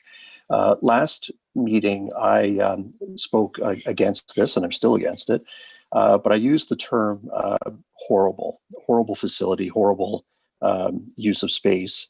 And that was an immature comment, and I know that. And I also know that when you use the term horrible or somebody speaks in that context, waking up in the morning and not having food on the table or shelter above your head, that's horrible, not an incomplete space. That said, I just wanted to raise in the context that in perhaps the new year, I will be coming back to the table to request from staff whether or not it's feasible to actually expand the upper level structurally within the confines of that facility. For those who have been in the building, they know that that is a massive foyer that has a cathedral ceiling. And if it could be built to allow for additional space, if the span can be utilized, potentially that space upstairs could be, double, triple in size. And that might be something worth to consider in future budgets. With that said, I also would like to, in the new year, perhaps bring forward for discussion and long-term thought, and that is that as the community continues to grow, and I completely agree with what Director Culver had to say as it relates to the mezzanine, and that is that we are under pressure from user groups who don't have space or access to space for various reasons. Unfortunately, that is a legacy of the Central Park plan that didn't come to fruition, which would have included space for user groups. So with a lens to the future, we have significant real estate at the corner of Ontario and Minnesota. At some point, the Ontario Provincial Police will be coming to us looking for a new facility. I suspect they'll be coming to us sooner than later. We also own the Friendship Garden, which is a beautiful underutilized facility, and the Leisure Time Club. And I would respectfully suggest that, and there have been comments made as to usage of various parks and which ones use the most, et cetera. But on a per square foot basis, in terms of an actual facility, the number of public functions, whether it be used by community groups for speakers, presentations, weddings, dances, bridge clubs, et cetera, you'd be hard pressed to find a facility that's maybe not used on a per square foot basis more than the Leisure Time Club. And what I would like staff to start to give thought to in the new year is, should that facility be the site of something maybe larger, 2-3 stories? Does it have a completely different future? that could maximize the footprint to facilitate the growth of the community. So that's comment number one. Comment number two is that in all of our discussion as it relates to the budget, we spoke about how we could spend money. We never talked about how we could raise money. And I know that we had a staff report come before us recently with regards to the short-term accommodation. And there was reference within that report to the municipal accommodation tax, or MAT, M-A-T. And it was referred back to staff, and it'll be coming forward sometime in the new year. I'm not exactly comfortable with the context as it relates to how it's being wrapped within the STA report. And I will be coming forward in the new year with perhaps an accelerated plan, so that we can start to look at how we could not only put the framework and the context together for an actual tax, but perhaps an implementation should the will of council desire to move forward with something down the road. It is something that is widely used throughout the province of Ontario through municipalities, both big and small, and it is something that is used and has been in place since 2001 next door at the Village at Blue.